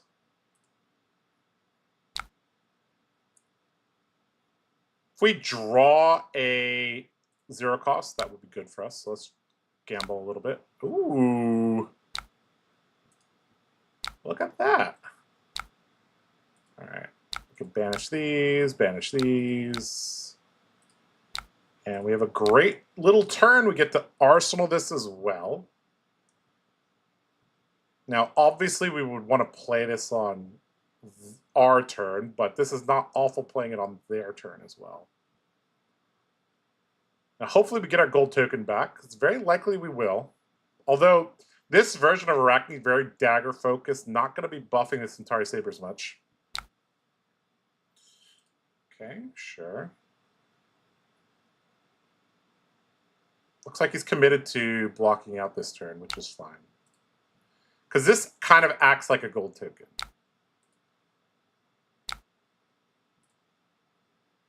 This is also moderately difficult to block.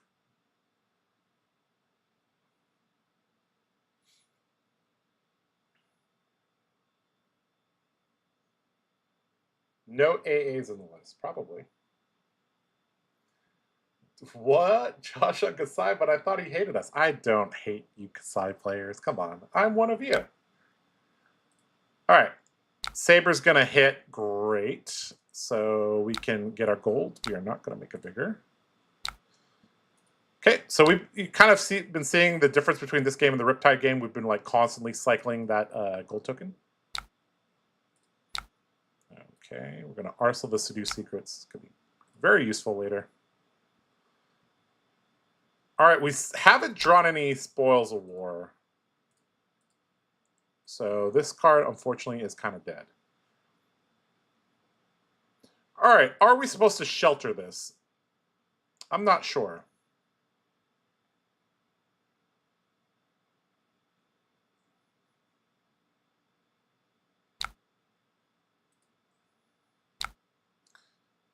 I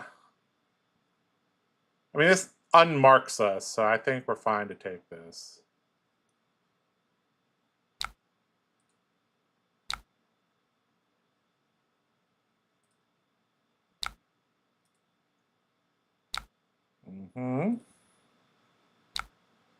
Again, I think we're just supposed to let him do this. I was supposed to block the dynamos on the first attack. Oops. All right, so I presume Kiss of Death is coming. Or this, okay.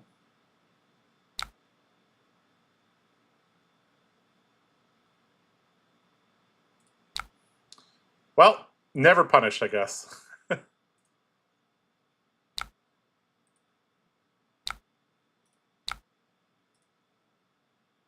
Okay, I think he was playing around Seduce Secrets a little bit. Like I think he expected me to play it. All right, we're gonna play it now. Draw a card. To the Point is on the top of his deck. +3 if I'm marked, +4. Okay. His hand is Stains of the Redback, Mark of the Black Widow, Scar Tissue, Mark of the Black Widow. So no D reacts in his hand. Obviously, this blood on her hand's completely useless right now. I kind of want to turn it into more damage. We could also just turn this into Vigor and Grains. I guess it's fine too.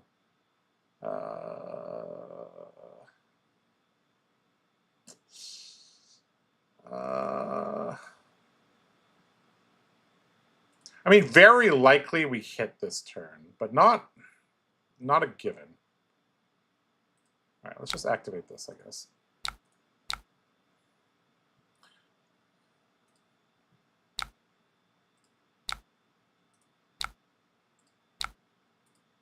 We're just going to convert this into some damage and Vigor.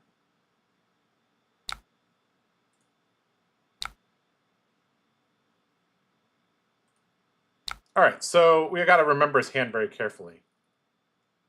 Stains of the Redback, Mark, Scar Tissue, Mark, but red and blue Mark.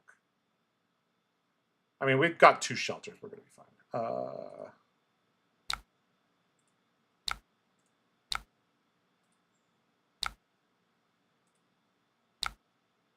Are we supposed to brace her, or are we supposed to keep 2 shelters? I think keeping 2 shelters is probably better. All right, so we go swing. And we make another Vigor. And we Arsenal this. And we should be fine. We have full knowledge of his hand. Although I'm not like an assassin expert. So he has Stains of the Redback, Blue Mark, Red Mark, and To the Point. Or was that on top of his deck? I forgot. But not playing IRL is hard.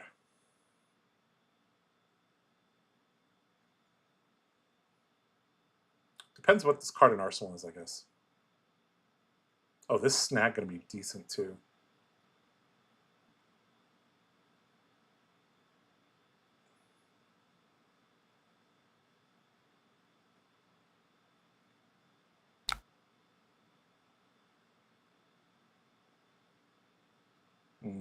So I am marked right now. So this is 2. It's like, okay, so I can get unmarked if I block here, which could be good.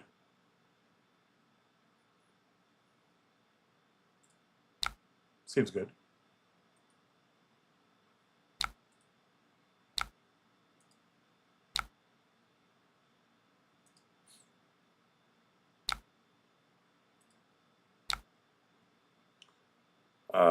Here, I don't think we care.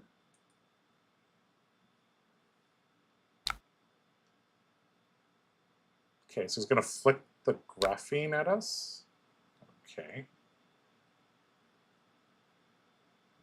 Sorry, I was supposed to go back. Yeah.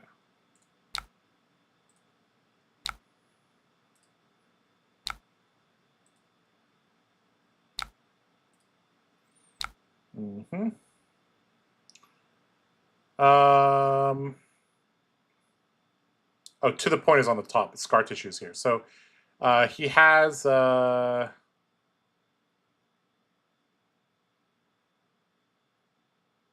mark of the whatever coming at me.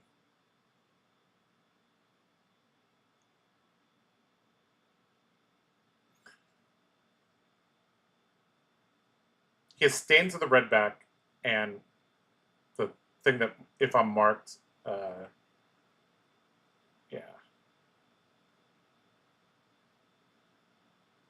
I guess we could play this.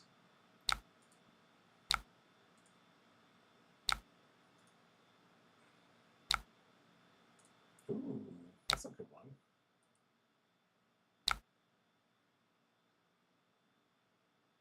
So he's gonna flick this at. Oh, he can't flick this at me. Okay, so this is just 6 vanilla damage. So who cares?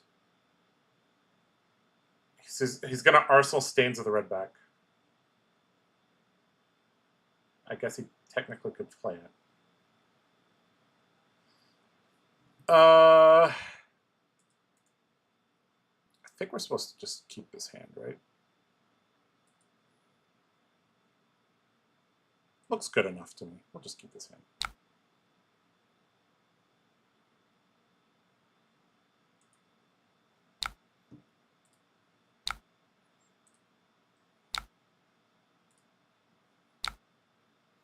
All right, 2 Vigor Pop. Let's activate a gold. Okay. I guess we could play the draw swords, pitching the draw swords. Drew Glint, which is pretty good. All right, we can go sharpened into swing. We can use this glint as resources and stuff, which is fine. Arsenal the snag.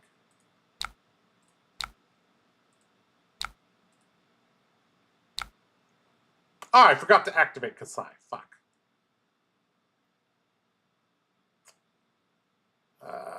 I guess it's fine. I guess it's fine.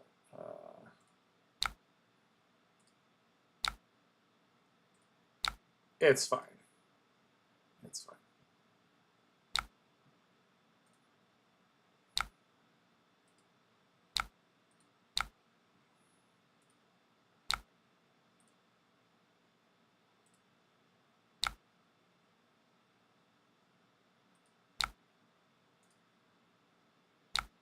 It's something, because I'm not a Kassai main, I keep on forgetting to do is activate a Kassai.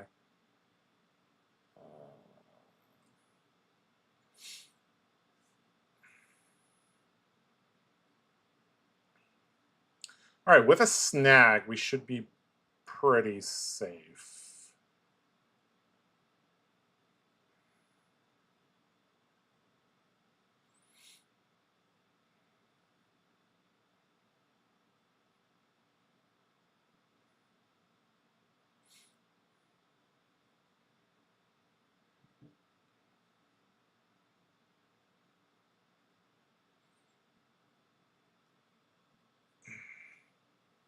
Why Kassai and not Dory hatchets? Kassai can cycle through her deck faster, has access to blood in her hands, and has access to raise an army. Bonds of Agony. All right, so against this and take up the mana, we basically need to block here and here. And with the snag, we're insulated against all possibilities. Okay, there's Flick Knives. Sure. Real Marked. Snapdragons. Sure. Stains. Sure. So that's 3 reactions there. We snag this back down. Yeah.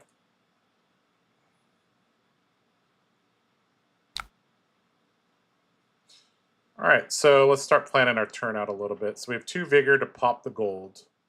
And then we have Go again, and we have an attack react. So we don't need this card, basically. So, but we don't need to block right now, so. There's the To The Point. We knew about that. Codex, sure. Targets is just CNC. Oh, no, he has this. Okay. So we don't need this card, so we can block with it. Oh, also, you got to remember that Snag lasts the whole turn, but yeah.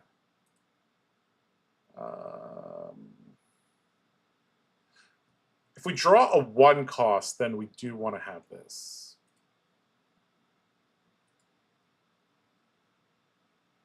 But I think we can just save some life, it's fine. All right.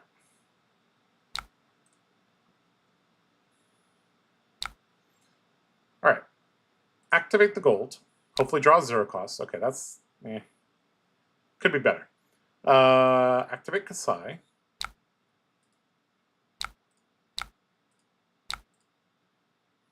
Okay, so we're going to have enough. Okay, we'll play this. Swing. Blade Flurry. Pay for the Vigor. Bracer. Swing. He's going to need to give me his arm piece, which is great.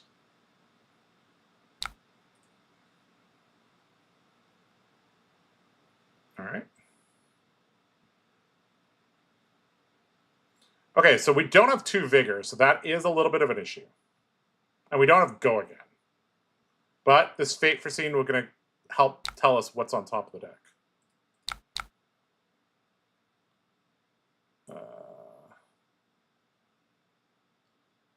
Yep.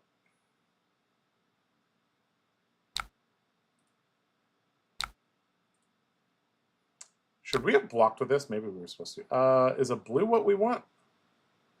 Oh, this is Go again. Yeah, we'll take that, I guess. We actually died it. Oh, no! Oh, no. Even if we block with this, we're still dead. Oh, that's so good.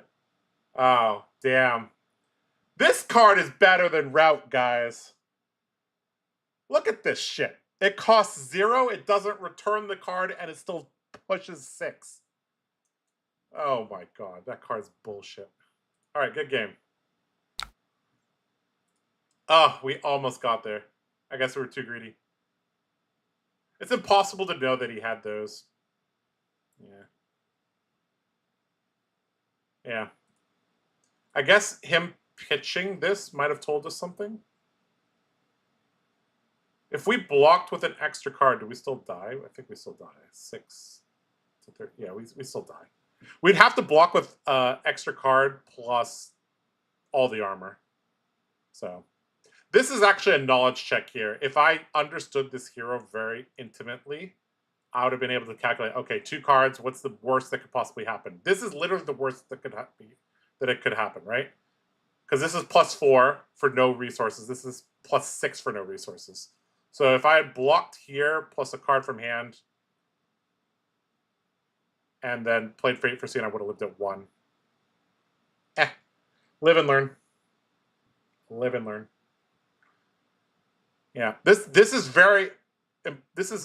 why it's very important to understand the limits of the opponent's deck. All right, good game.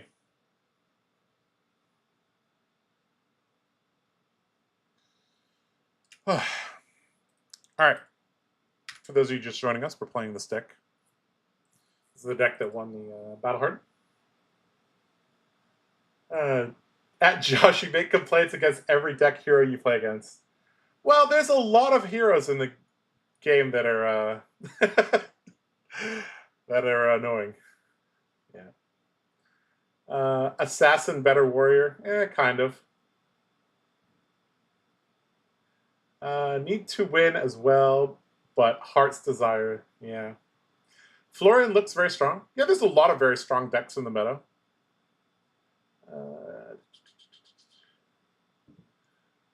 All right.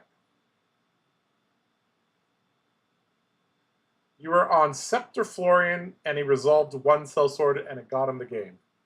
So, Benjamin, I don't know if you're still here, but oh, you're still here. So so you were playing Scepter Florian, and Kassai was able to be aggressive enough to push through damage, huh? That's surprising. I haven't played any Kassai against Florian, but sounds hard. Sounds hard. All right, let's play maybe one more game. We got a nice mix of aggro and control, so maybe we'll get a mid-range opponent. We'll see.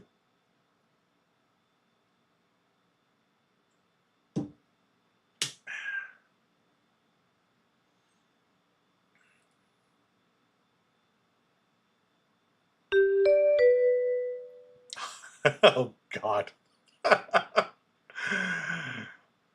Okay. Well, I did ask for a mid-range fight. I guess this is a mid-range fight. I'm not actually sure. What?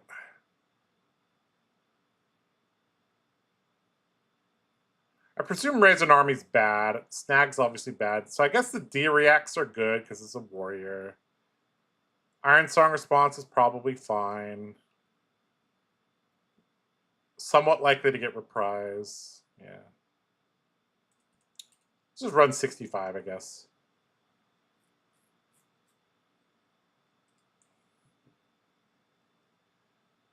Maybe it's mid-range Kassai. I bet you this is an almost exact mirror match, if I had to guess. Flying Bread, I recognize this name as well. What matchup is Raise actually for?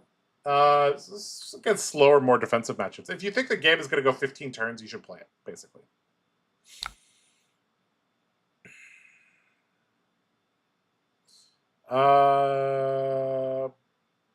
Block. If he has Blade Flurry, we take 1 damage, but whatever. Sure.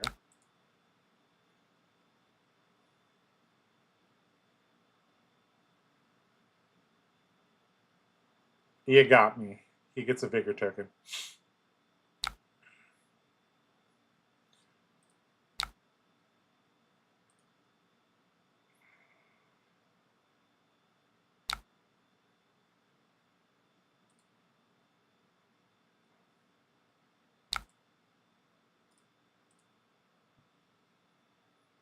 Hopefully we can turn this glint into something useful.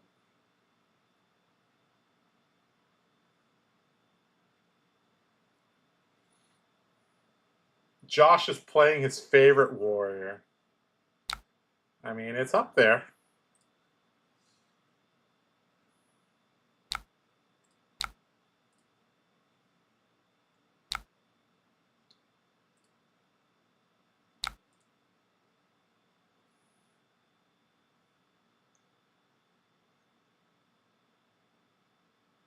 Neither of us are running Kabuto.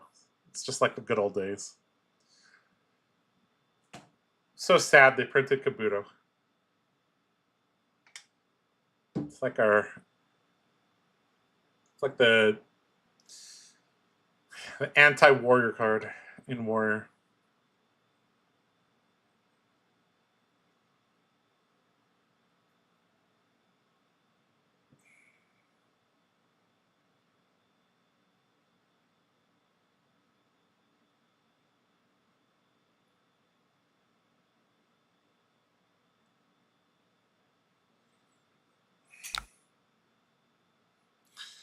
During the PQ season, our scene has been dominated by Scepter-Florian. Any deck suggestions to target? There's 5 decks that are favored into Florian. Phi, Syndra, Verdance, Kano, Azalea. Take your pick.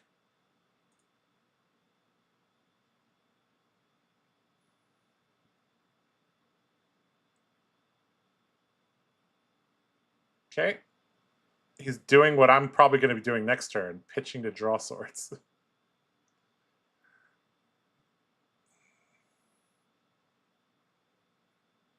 Outland skirmish, outland skirmish. All right, bro.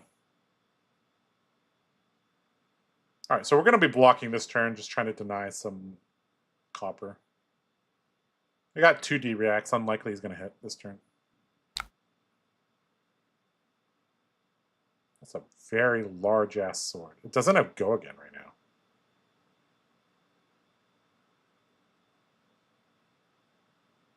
If he has Glint in hand, it's going to feel bad. Because he pitched a yellow.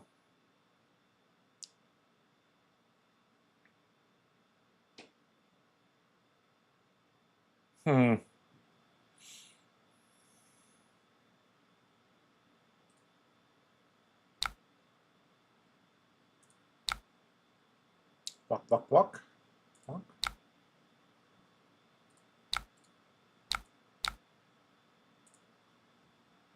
If he has Glint, he has Glint. Whatever. Ooh. No Go Again and an IP penalty. What?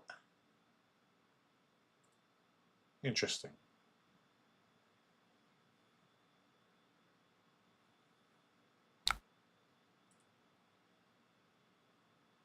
Ah, no. Got me. All right. You got it, bro.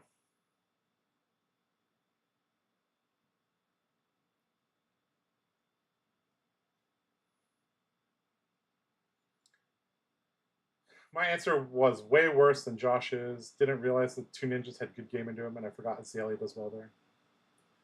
Yeah, you can run Dreadbore Azalea. Phi is just very good because Shuko is good against him, and he pushes damage, can't be fatigued, has a good clock. Syndra has constant damage output. The wizards have access to Scour. Also, he doesn't get to decompose with his Rootbound Carapaces. So if you're really looking to target him, those 5 would be the best. No blocks. Play your Glint.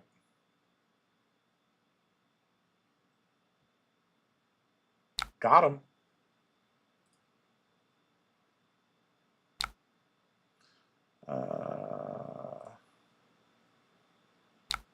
Probably should have played it from Arsenal.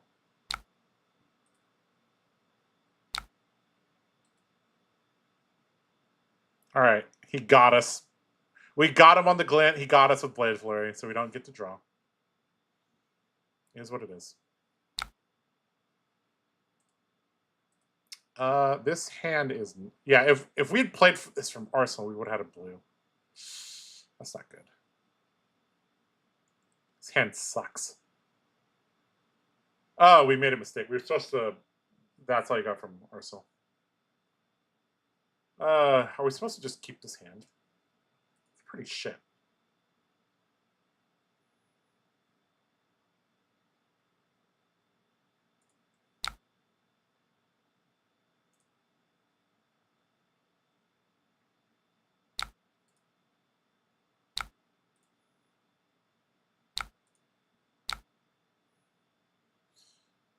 So we could break our gold, and then we would have a turn.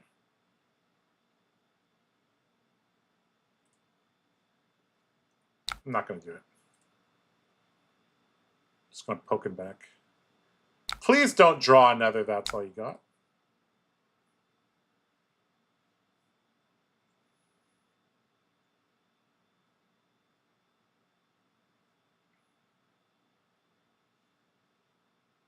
Oh, and Prism should also be decent against Florian. I forgot about Prism.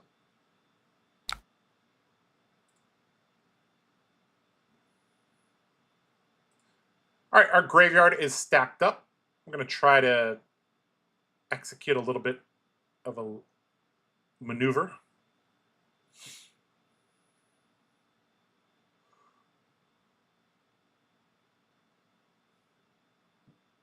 Pitch a glint. Interesting.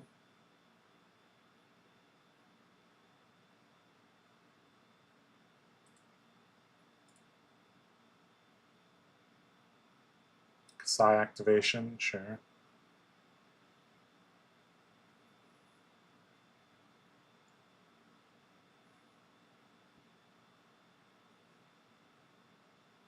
Unsheathed, pretty good.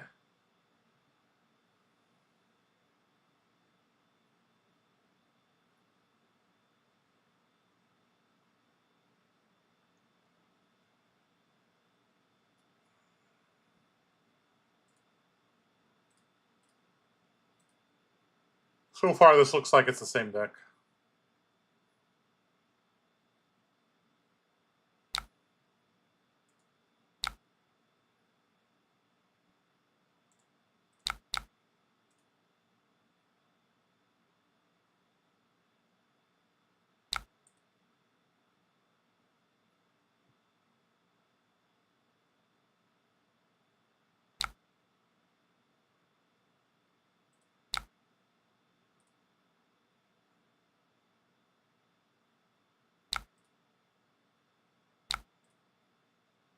Hopefully they don't have another direct. Even if they have Iron Song response, that was from Arsenal. Okay, so am I supposed to break the gold here?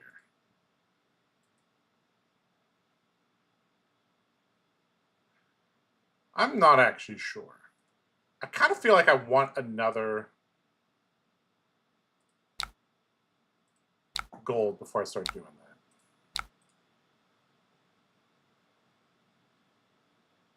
All right, let's just have a regular ass turn.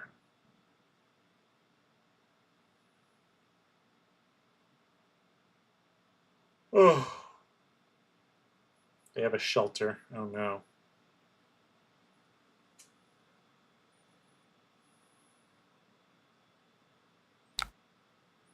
Blue CYB won't return. Very, very, very unlikely blue CYB returns.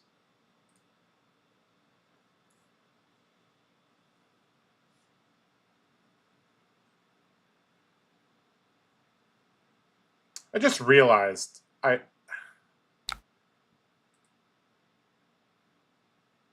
can't do anything with my resources if okay. Well. Oh my god, we got punished.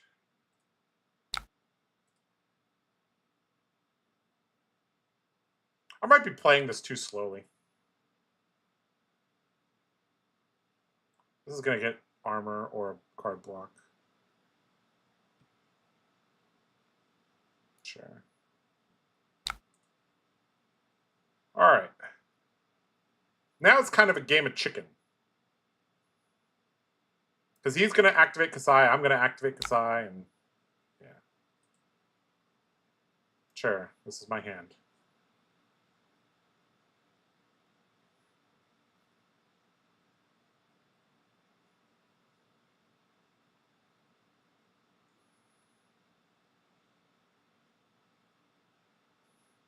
This is really just a race to see who gets blood on her hands off, I think. It's gonna activate Kassai, right? No. Interesting. Okay, there we go. All right, does he have a D-React? Maybe. All right, so this is 5. So 2, 3, 4, 5 into 2, 3, 4, 5, 6, 7, 8. So 5 into 8. Not easy to block. It's not easy to block, actually. It's almost impossible to block. Holy shit.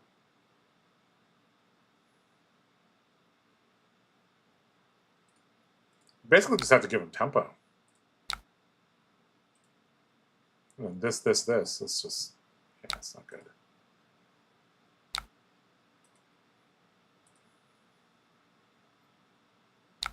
I don't know if I'm playing this matchup correctly.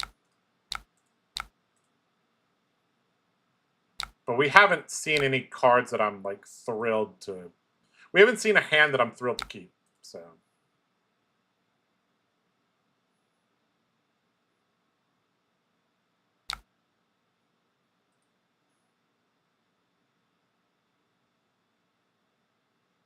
Uh-oh. Uh-oh. All right, well, looks like we're forced to be aggressive.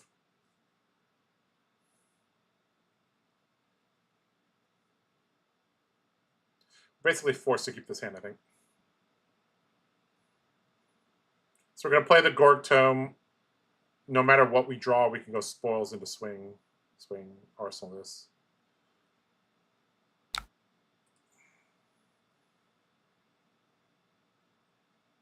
So he's popping a gold.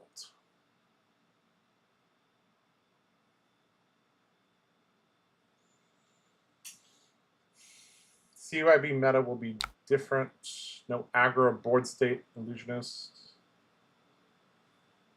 Wasted 2 resources. Yeah, I probably should have just broke the gold on the Eye of Ophidia turn. Right, he pitched a blood on her hands. Sure.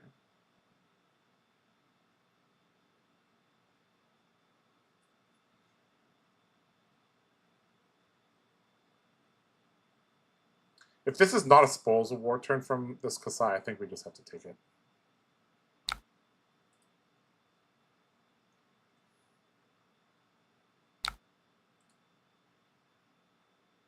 Yeah, it's just vanilla damage. We'll take it.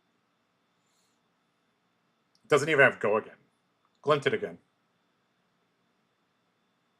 Or yellow run through. Unlucky having to tome first. That is correct.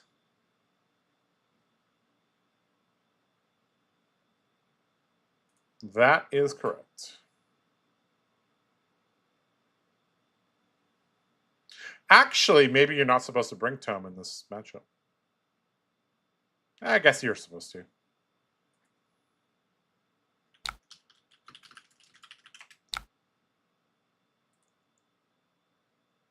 Okay.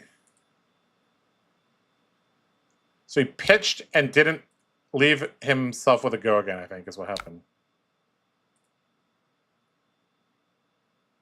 All right, so unfortunately, we're going to have to Gorg Tome first, which means they get a better value Gorg Tome. Very sad. This is not what we want to see, but it will power our turn, so it's fine.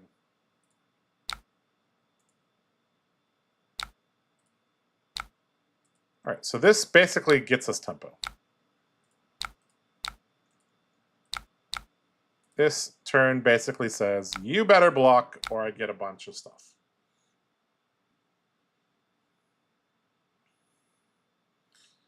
On hit 3 copper and a gold. And I have a card held back. Keep it in arsenal until he tomes. Surely that's correct.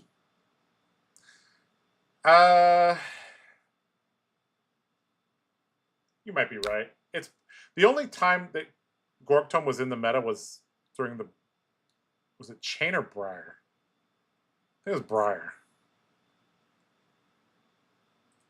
Okay, you have a D-React? Sure. Unfortunately, I can't even banish the Gorg Tome either with my hero ability.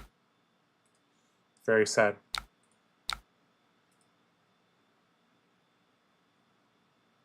Okay, easy 2 armor here, yep. Unfortunate, we could not push damage on this turn. Or push our on hits.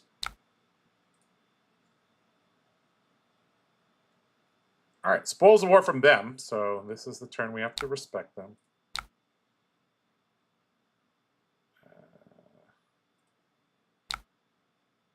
I mean, do we have to respect them? Maybe we don't have to respect them. Literally, they have to have Blade Flurry. If this is Iron Song response, this whole turn's getting... This doesn't have Reprise, bro. Bro. That's not how you play Iron Song response. Come on. This guy's a Josh Lowe watcher. Oh no. Okay, he's just gonna take his shame. Okay. We live and learn, Flying Bread. We live and learn. Alright, then we can block here. Been a while I haven't played Warrior.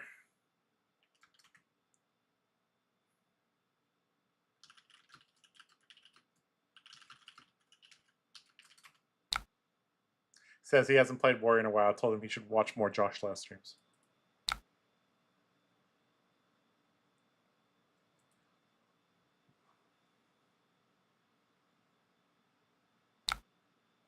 Might have to, he says. Yeah. All right, so we have a pretty clean turn. We could gold with this, or we could... I kind of like that. Kind of like gold with this. We're likely to get gold on this turn, I think. Maybe we won't. Let's just activate this.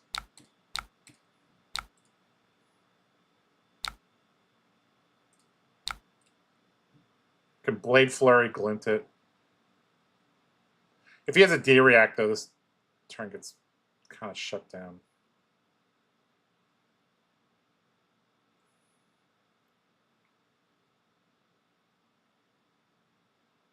He might not block this. Oh, thank God. All right. Ooh. That's real good. Okay, so because we drew a card now, our swords cost 0, so we can burn into this. I think we burn into Vigor twice here. That way we can activate a gold next turn. So this is, we're now in the loop that we want. See, he does not have a gold token, and now we have 2. And 2 Vigor. So now you know what, how I started this this stream. What does a favorable game state look like for us? In the mirror, it's when we have gold, they don't have gold, and we have Vigor. So this hand's really good. Jeez.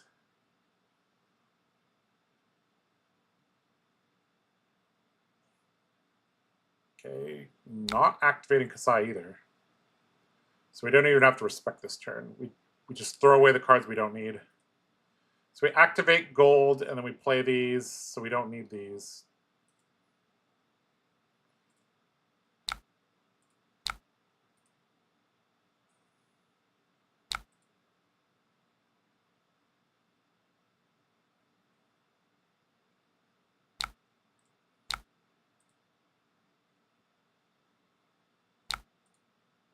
There was actually an interesting mind game there. They could have activated Kassai in the middle of the turn, which would have been cool.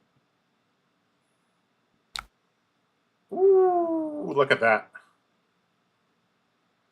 Huh. All right, well, let's just play 1 Unsheathed. We don't have enough yellows in the graveyard. We'll play the Slice and Dice, and then we'll attack. We'll hold this card back, make him sweat a little bit.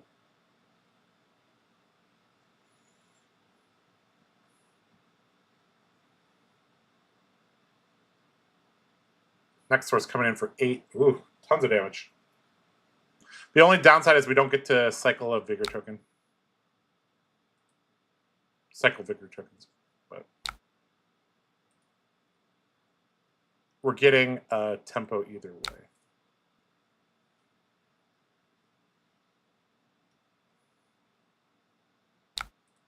A large amount of tempo, Jesus. Is this 2D reacts? No, it's not. Okay. Okay, a card that they like to put in Arsenal. All right, this is a little bit unfortunate for us because our Arsenal's already occupied. So what we could do is we could pitch these to play this. We'll have one floating, then we could play this. So as long as we draw 0 cost, this works out really nicely. Unfortunately, this does mean we didn't put yellows into our graveyard either, so that's meh. All right, that's okay. We could turn this blue into some resources, I guess. All right, Spoils of War turn. Very likely to block. 2 cards plus Dynamos. So we probably can't even turn this into resources. Yeah. But we got our opponent blocking, so, you know, that's what it is.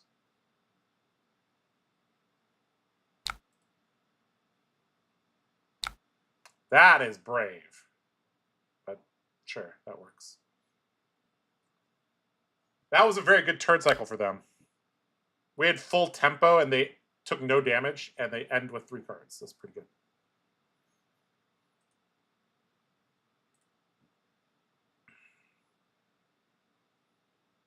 We don't have enough attack reactions to push Spoils of War, I'm noticing.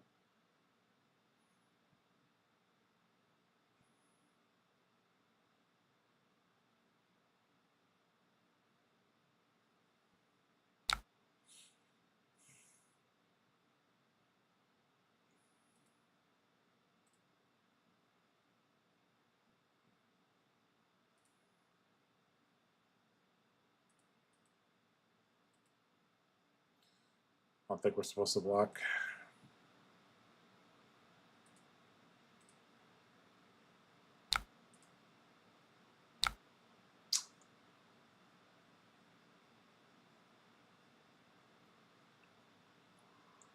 Okay,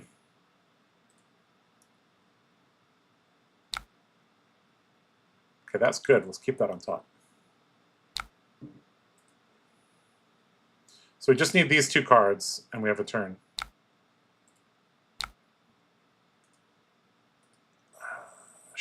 Which one's better in Arsenal? We have 1 Blade Flurry here. Guess technically this is better.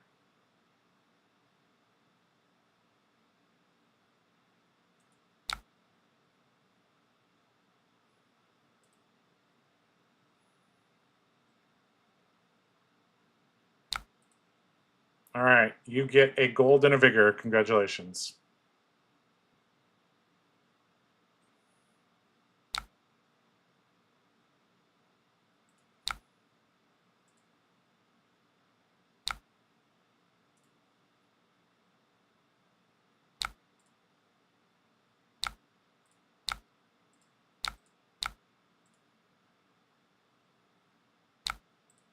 This is a little risky right now because we're going down to no yellows and no gold. So if we don't get a gold token, we could be in some trouble. Like we're slightly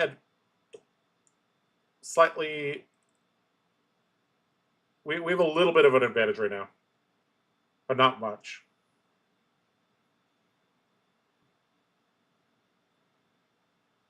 You love 2-card 14s, yeah. 2-card 14s? That's pretty hard to do. He's gonna fatigue before me, I think, is the thing. Ever so slightly. It's gonna be close though.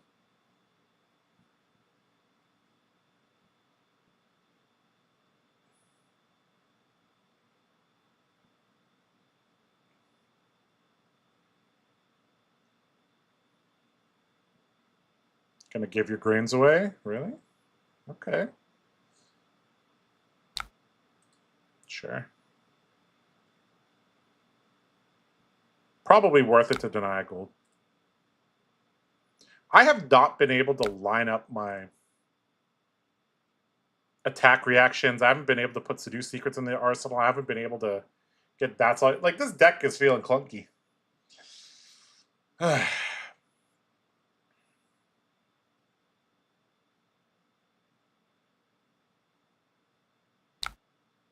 Mm-hmm.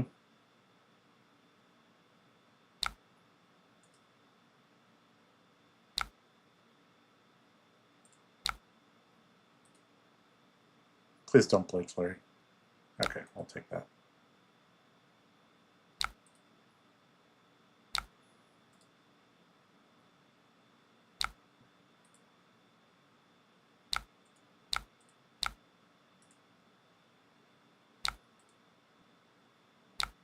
Mm-hmm.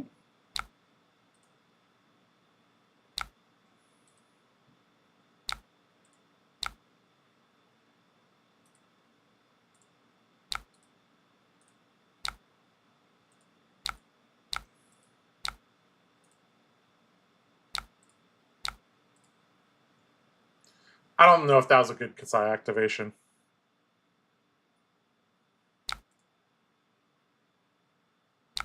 Okay, looks like it was.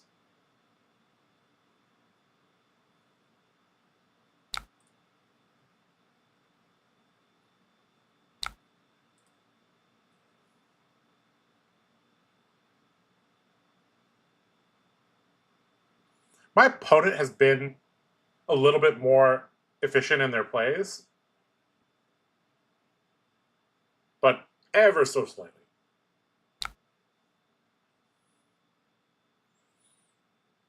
He has an attack react. That was too clean of a keep there. He didn't activate Kassai. Could have, though. We don't let Spoils of War hit.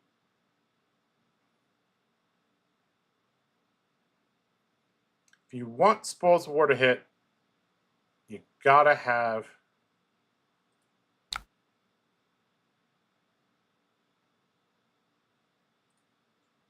the attack react. Which he probably does.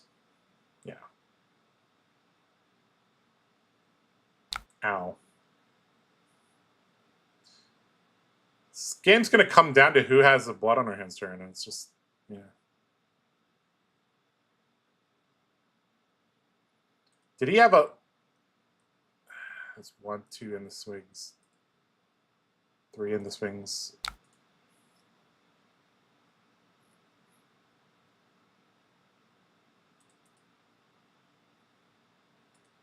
So he doesn't have an attack react anymore.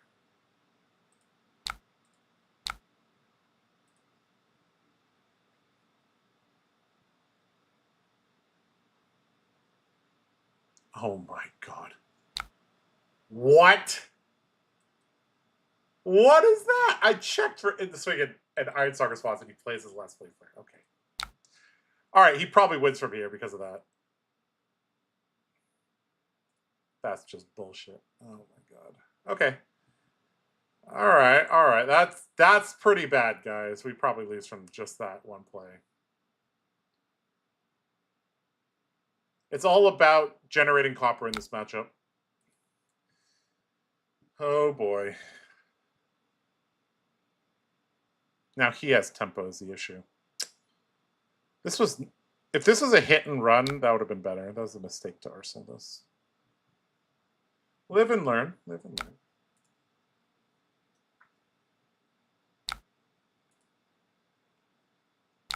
There's not enough copper generation in this deck. But you can't really... There's not... I mean, if you don't... I mean, you gotta add like cards like High Striker for that to work or more attack reacts. I'm not sure what I'm supposed to do.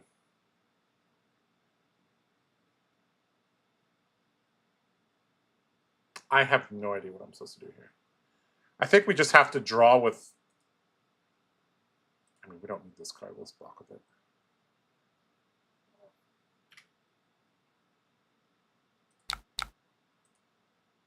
I'm going to pitch the Seduce Secrets, activate the gold. And we'll kind of go from there.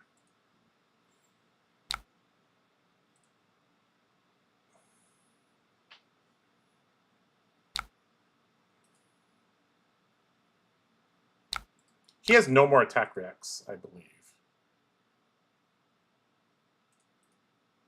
Yeah, 3 Blade Flurries, 3 response, or sorry, 2 response, 3 end swings are gone. So Kassai can only push damage with blood on her hands, which, I mean, she has 4 copper, so yeah. Maybe, I wasn't supposed to let that hit. I should have double blocked there, because I know they have no more attack reacts. Oops. Oh, well. All right, activate a gold, pitch this. Hopefully draw something nice. We're getting close to second cycle. Ooh.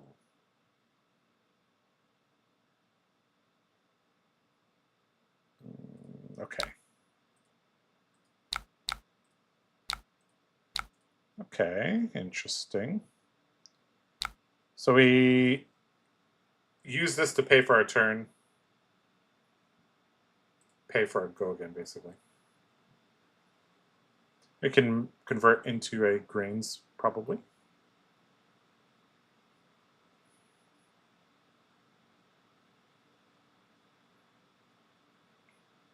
There is a chance we don't get to play this Iron Song response, which I'd be very sad.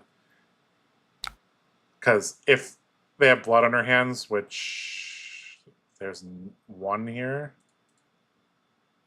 Yeah, I'm probably about to die. That's probably what's about to happen.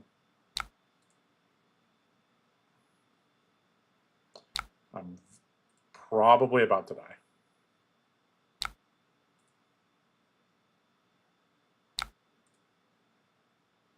If they don't block this, I'm about to die. Yep. Time for a blood on their hands turn for my opponent. Because they had double Blade Flurry at the right time. Very sad.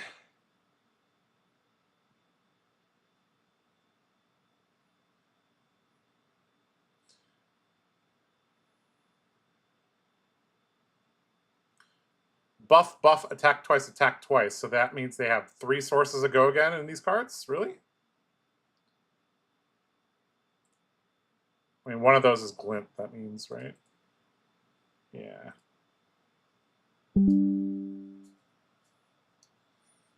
Oh, shit. We're back. Oh, no. Oh, no. Uh-oh. I don't know how to... Oh, no, guys. Oh, no. I can't... I don't know. I'm just refreshing it, but it's putting me on the wrong side. Oh, no. I think I was gone for too long. Oh, no. Is there any way to get it back? I don't think there is. Yeah. Very sad. I'm sorry, guys. Well, I actually don't even know what would happen. It's so sad.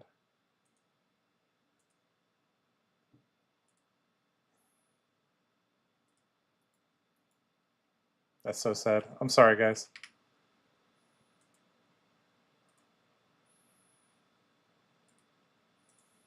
Yeah.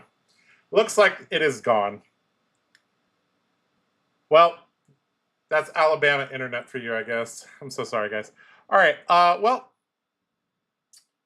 hopefully that was a decent showcase of what the deck can do, guys. Yeah.